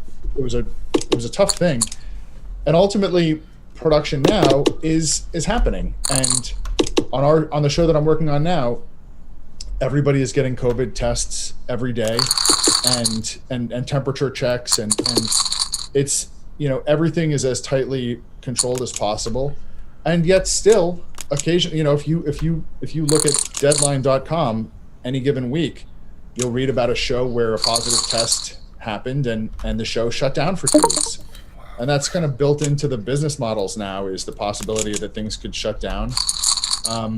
As a writer, though, my job has evolved, and during this time, I'm not going to the set at all. I'm not expected to. Only the head writer, the showrunner, is actually going to the set and dealing with the actual protocols.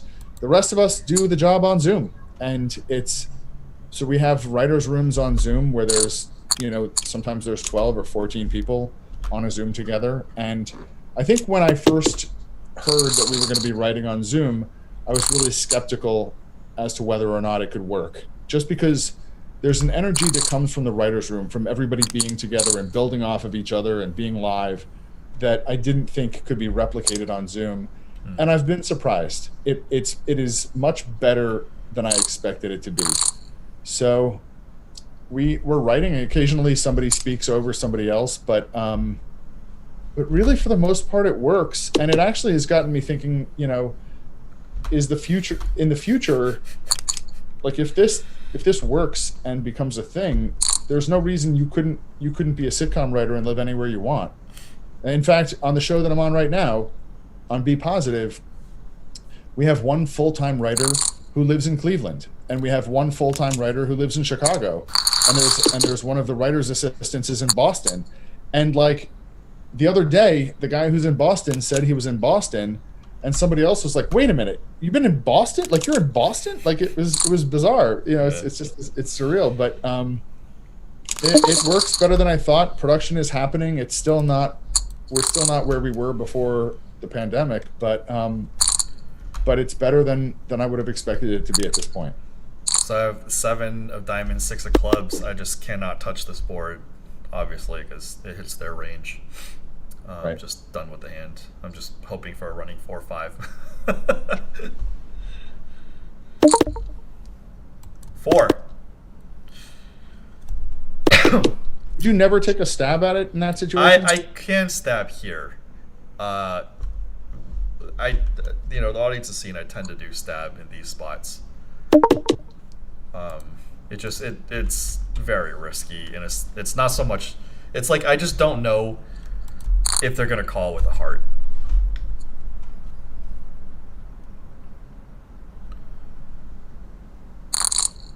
See, it's just like it like when the ace comes, it's like it's a good stab card, but people are waiting in the weeds to like see if you're gonna stab at it.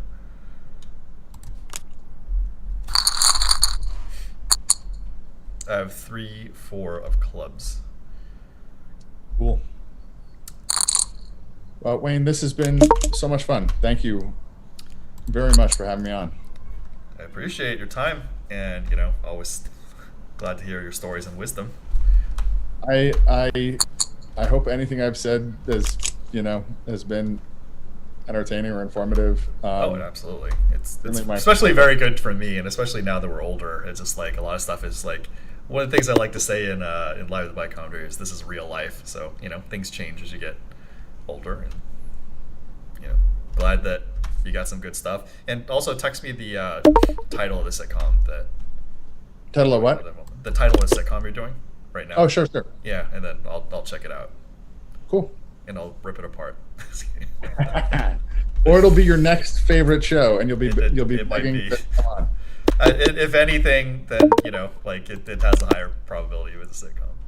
Well, thank you for your time, and Jamie Rhonheimer, ladies and gentlemen, Ranch, Will and Grace, and How I Met Your Mother, among many other things. Thanks, Wayne. I'll talk to you soon.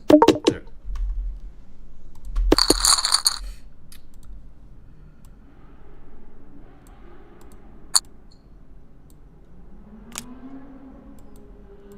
Jamie Rhonheimer, ladies and gentlemen.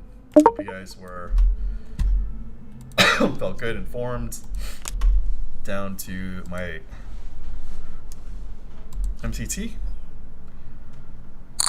Yeah, lost the ace king against the 8s. River 8 is what it is.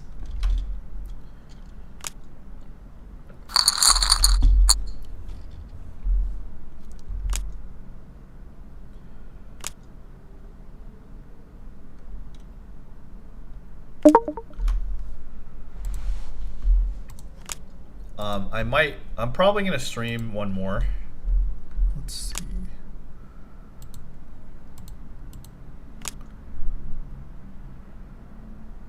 So yeah, I'll probably do the Predator.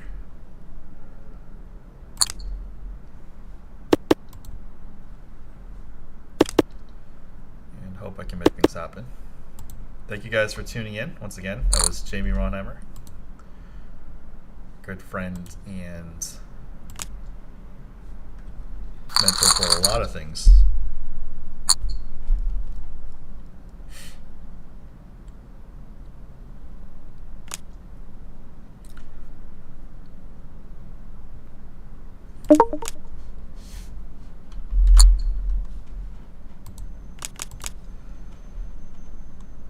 Kevin, I have no idea.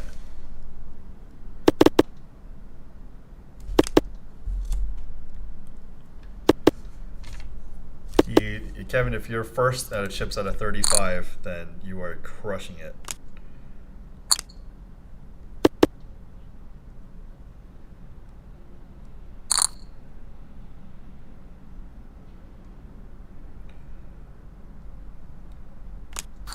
and it doesn't matter how well you're playing. You have chips.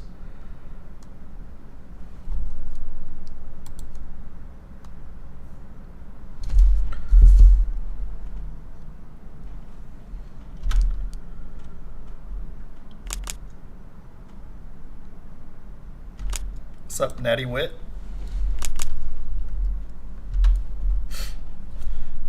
Kevin, just win the tournament.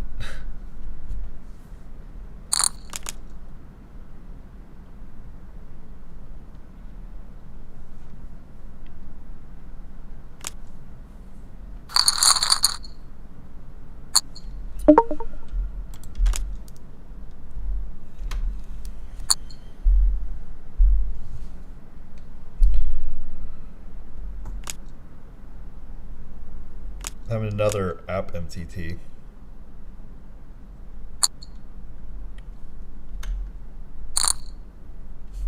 Let's do the shoutouts. Nick from Yuma, Natty Wit, Kevin Seo, Irate Spoonbilligans. Thank you for the donations, Irate. PS3 Shakes. How's it going? Mad Benjamin, Lujan Associates, Gators Rock, Mr. I When You Lose, Daniel Yee, Kove,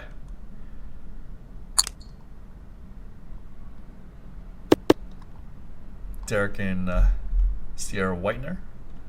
Thanks for coming in. Get Kevin on Zoom. Kevin, do you want to come on Zoom?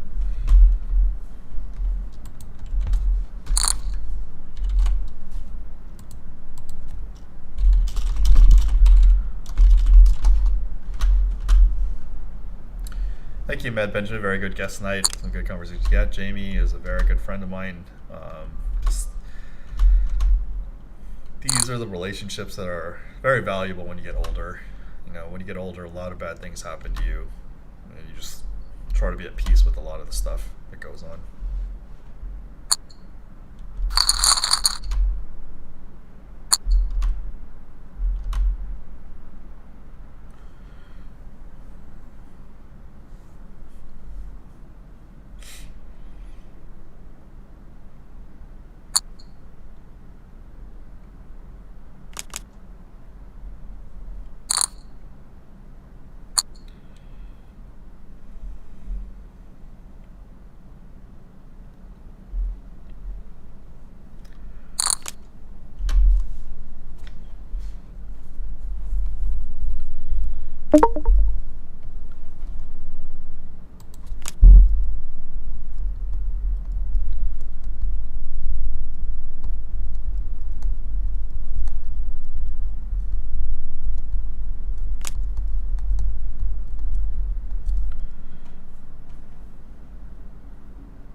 Four aces.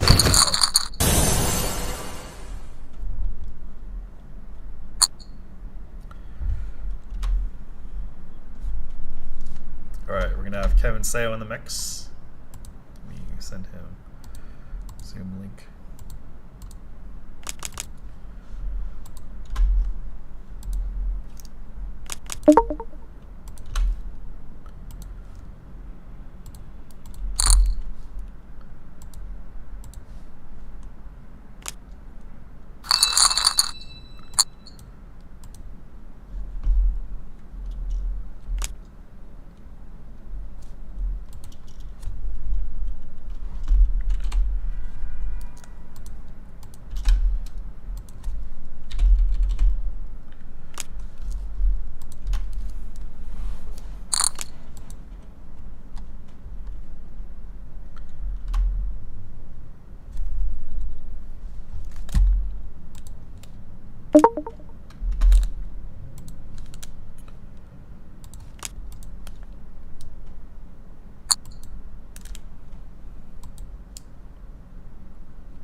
Lieutenant Associates, a cool guest. Yeah.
What's up, Rich Lee? How's it going? Just streaming some MTTs. Performed poorly earlier, so got some cash games in.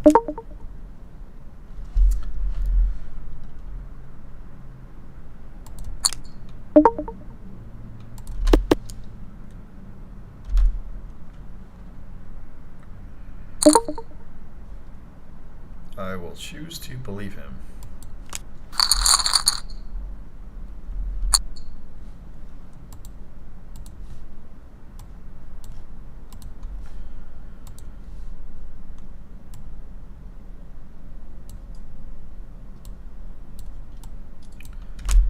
Back again, Kevin Sayo. Whoa! I'm just crushing this tournament right now. Well, it doesn't count until you win. So, so good luck in winning. You know, whenever I watch someone new and I'm always absorbing new things in poker, right? And so lately, I'm always watching you, absorbing stuff from you. What do? I'm the worst ever. I just watch you get mad. So now I'm like, when I lose chips, I'm like, get mad. I just lost a lot of chips right now. it's how I lose that. I'm just like, okay, so I was like, I guess I should be upset that I just lost this amount of chips right now. like before, it's like, I guess I didn't really know, but like now I guess I should, because Wayne got mad there. It's like, I think I should get mad too. It's like, all right, damn, I just lost a lot of chips. Just lost a lot of chips right now. I'm setting a bad example. No, it's all good though. It's so funny though, these reactions, man. What did I do? I'm just sucking out on people in this tournament. Did you click any of the hands that I sent you? No, I can't. I'm streaming. Oh, okay. I have like 1 million messages and. Oh my goodness! Like I literally can't. I can't. Let me see if I still have it. If it's still in the chat, you have to see this. I really just can't look at people's hands. Like, you better save it for something just like. Oh, I got it. All right, click. Watch this one. No, I can't watch now. I'm streaming. Are you playing? I'm in a tournament. I'm in MTT. Oh, you're in a tournament too? Yeah, I'm in several tournaments, but you can only see the one. Oh yeah, you are in a tournament. I completely forgot. How does the cash games go? I won a little bit, but like, things are so much more competitive than they used to be. Do you think that guy really had an ace when he bet 30? I mean, he could have a flush set. He doesn't have to have an ace. Yeah, I guess so. Like, yeah, I wish your key guy was good. Let's be a hero. I don't know. Nah. It's like, it's so annoying. Yeah, I mean, he played well. I don't know what to say. $30 bet. And it's like, man, this guy's just using his little tricks. Yeah, but that's the thing. That's just why like a little trick. It's not a good career nowadays because people fight back. Yeah. I don't like it. I hate that bet.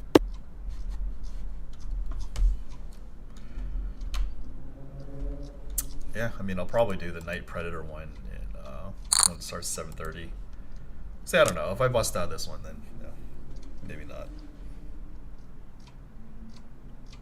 All right, this is the one, Wayne. Yeah, I just have so low expectations. I mean, only 85% of the people, or sorry, 15% of the people cash, so 85% of the time cash. I'm talking about for me. I'm talking about this one that I'm in right now. Well, I got 10s and the under the gun raise. I'm under the gun +2. I guess I'll just call, right? 3x raise. Oh, the short stack just shoved with his 10 big blinds and the original raiser called. So I guess I'll just call as well. He has 15 left behind. Please. Oh, there's an ace on the flop, but he checks. I think I'll just check as well and jack on the turn. Fuck. Guess I'm gonna check again. Hope I ace queen against pair of 7s. Short stack wins with ace queen. I was ahead of the other guy. professional. Nick from I guess I should have just raised. Nick from Yuma just shouted you out in the chat. Well, I mean, if you weren't in a tournament, ideally you're on my tournament table, so you could needle me and talk shit.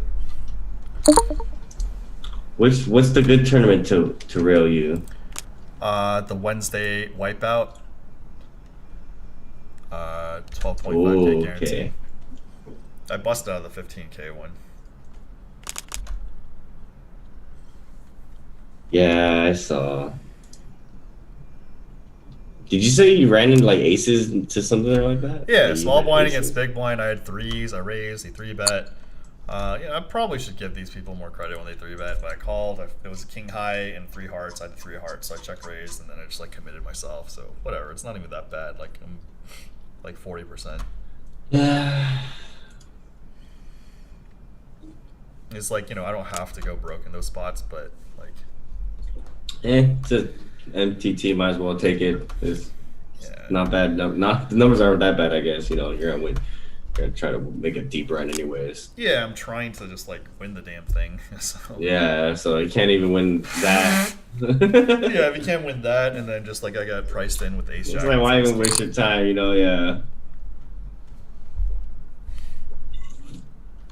Well, no, I mean you should still make good decisions. It's just. Oh yeah. I guess in that moment, maybe. I don't know. Were you playing cash games earlier? No. Yeah, I was playing heads up, and then I ultimately lost. Do you have my table open? Yes.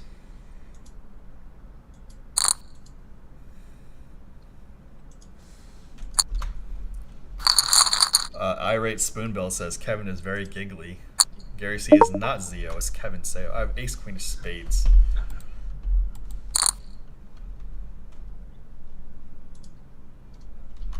Huh. 12 out of 27. Gary C is Rampage's cousin.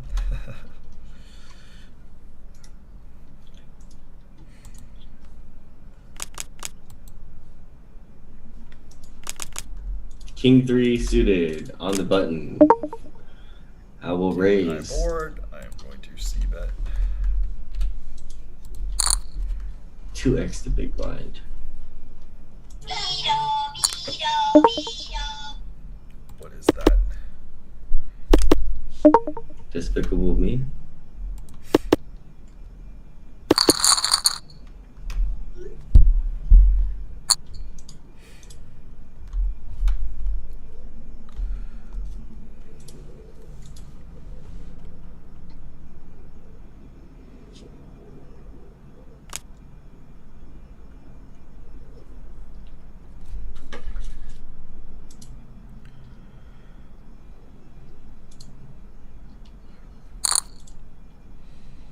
Oh my goodness. God damn it. Wow.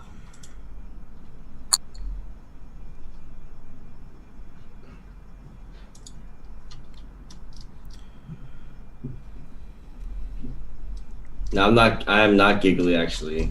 Not when I'm playing. I get angry. What's up?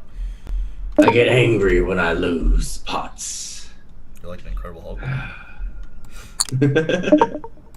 Yeah.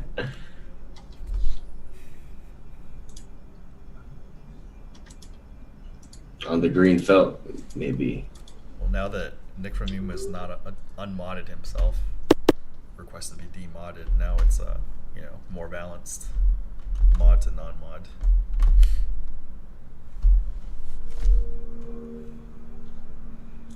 You can take my mod away and make Nick a mod. No, he just says he doesn't want to. He He wants to be a normal. No, I just want to, all you OGs. Oh yeah. Fair enough. Yeah, how about the Daniel Negreanu comeback, huh? How's he doing?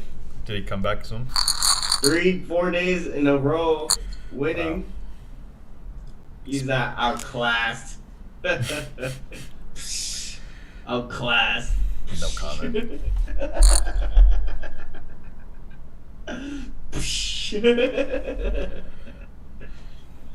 Haters, that's what I say. He's getting better as the match progresses. And you know what? Maybe in the last 5,000 hands, if he's winning, who's to say like, oh, He'll extend it. Did Doug really win? I don't know. Maybe technically Daniel won because he got in the end after he adjusted, he got the better of him.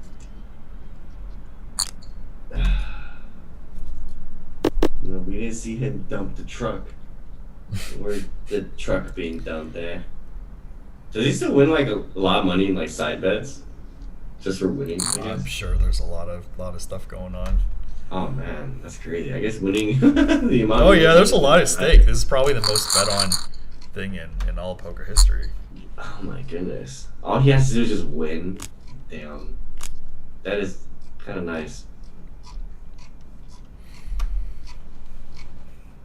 That's crazy. That would be crazy if he lost.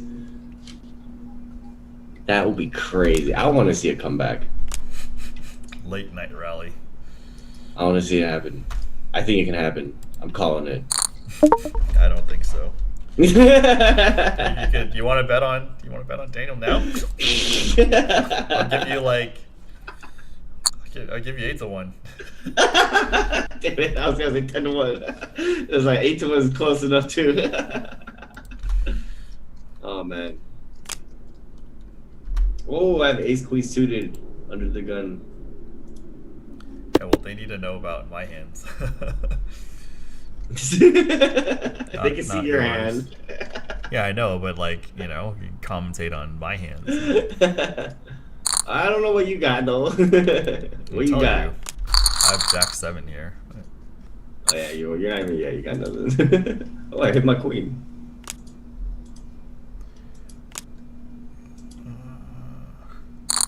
So I should be running my time bank out, right? Strategically, so the blinds increase when you're on the button. Okay. And then you could use your timer as well.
Sorry.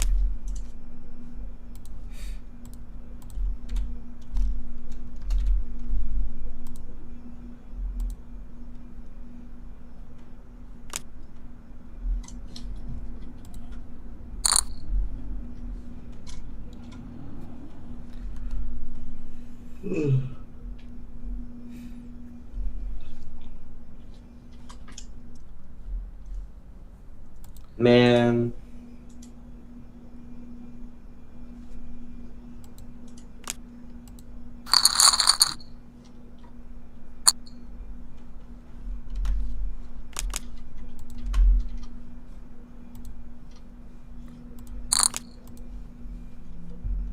Nothing's open around you.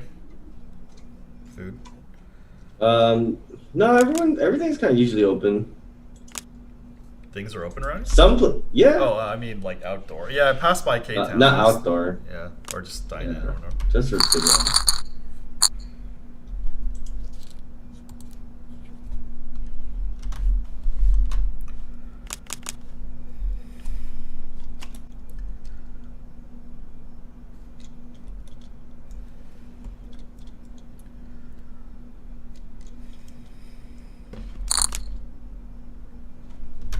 You turn on the heater. It's like cold.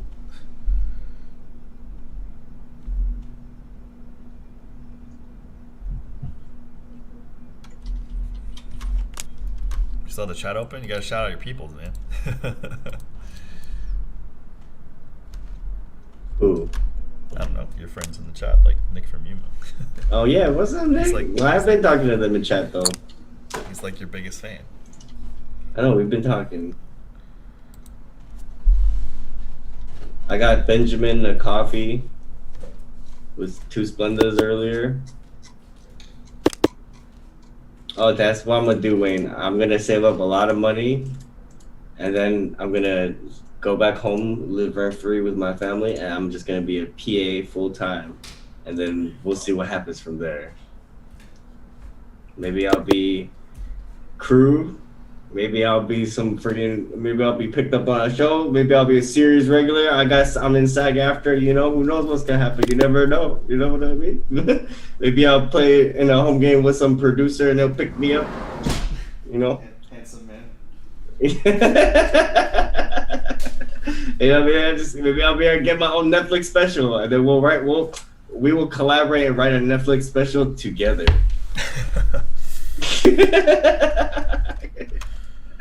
Actually, can you just write it all for me? Yeah,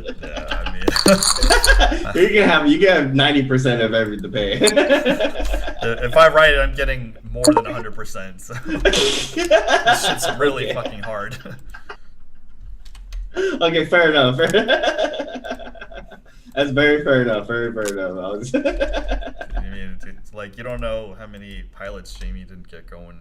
You know, I bet. I know. He's very, very high up there. Yeah, I did background so much. Anyways, I already know it's like, oh, dude, being a PA, I already know what it's like to be a PA. It's worse than being background. But it's, you know, you're doing it for a reason, so it's like not even that bad. But yeah, but that doesn't seem like a bad thing to do either. It's like, oh yeah, that does seem like it's a stable industry once you're in. What? Hollywood? I mean, like just picking up jobs as crew or something like that. Oh my god. It's like you just know people. No. The only saving grace about like tech, Hollywood, poker, gaming industry is that money's coming in. It is really, really competitive and really tough. Oh. I mean, you can't just pick up jobs with like crew and shit. I mean, dude, it just doesn't. Just depending on what you want to do. It doesn't pay for what you're. Life. Yeah. Yeah. Is being a pursuing pro poker is like the same thing as like trying to pursue being a full-time actor. It's like it's not realistic. It'd be like a pro side thing. poker is a far more realistic than being an actor, right? Especially nowadays. Nowadays, like you're competing against like. Could you do acting on the side? On the side? I have friend actors with varying degrees of success, and I wanted to ask Jamie about that, like advice for being an actor or whatnot. Yeah. I have ace-8 of diamonds here. Because like oh wait. Oh, should be good. Yeah, There's no. gonna down bet. I'm just gonna. Yeah. There's one guy I know. He plays he plays poker. Um, he is a backup actor. He's a backup actor for like Keanu Reeves. He does some stuff himself. He was in Mandalorian. Mm-hmm. I am definitely going to raise here. Queen 10 off. Queen of clubs. 10 of spades. And of course, I just run into like a real hand. Yeah, it is what it is. Insane. It's very frustrating.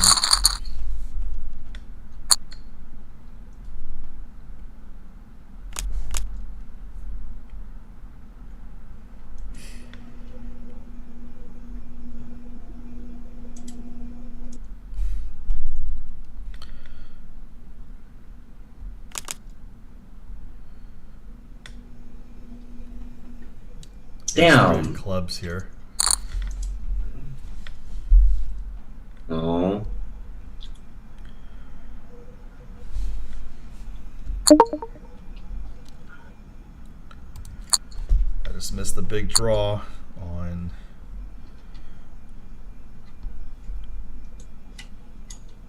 Oh, my pair of eights was good. I just scooped up the large one.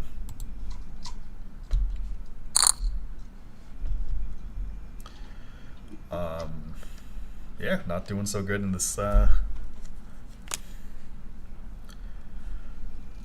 might just bust out early in this one. Shoot. I might bust out as well. I'm 20 out of 22. You're 10 away from the money. Wow, 3 diamonds. I flopped it. I knew I was running over EV to like cash so much. But yeah, just like you gotta run so good in these things. Yeah.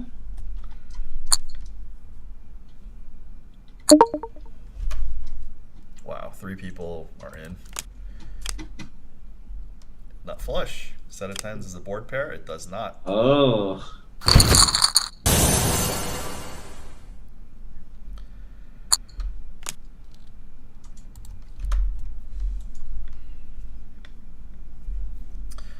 Every industry, when you go up, is volatile. It's rough. Damn, honestly, Hollywood hours is so whack.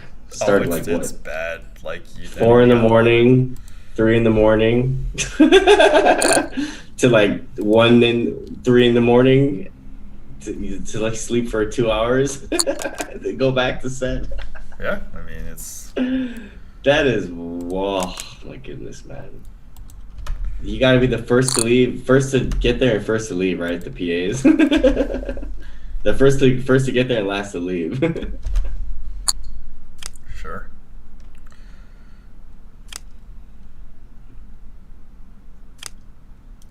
Oh my god.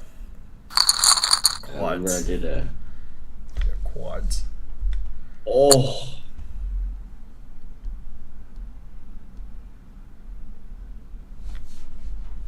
The jacks always come through.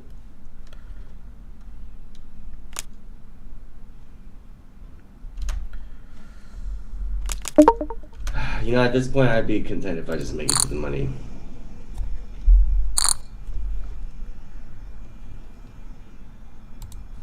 Just annoying.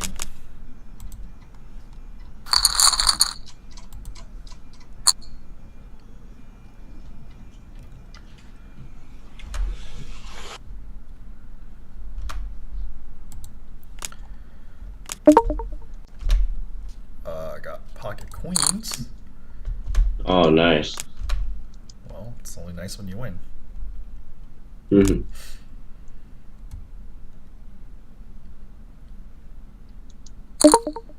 Oh. We got ace king. Low, low, low. Oh, king of. Oh my god. All right, I'm out, guys. it's going to be a while before this other one. So I think that's going to do it for today. I hope you guys enjoyed Jamie Rhonheimer. And I have Barry Woods on Sunday.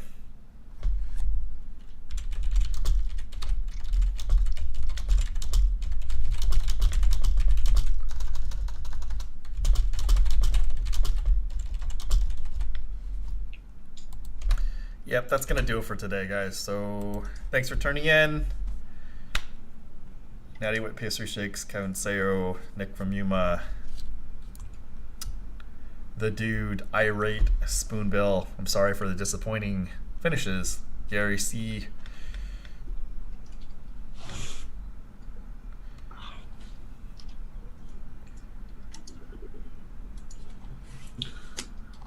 Mad Benjamin.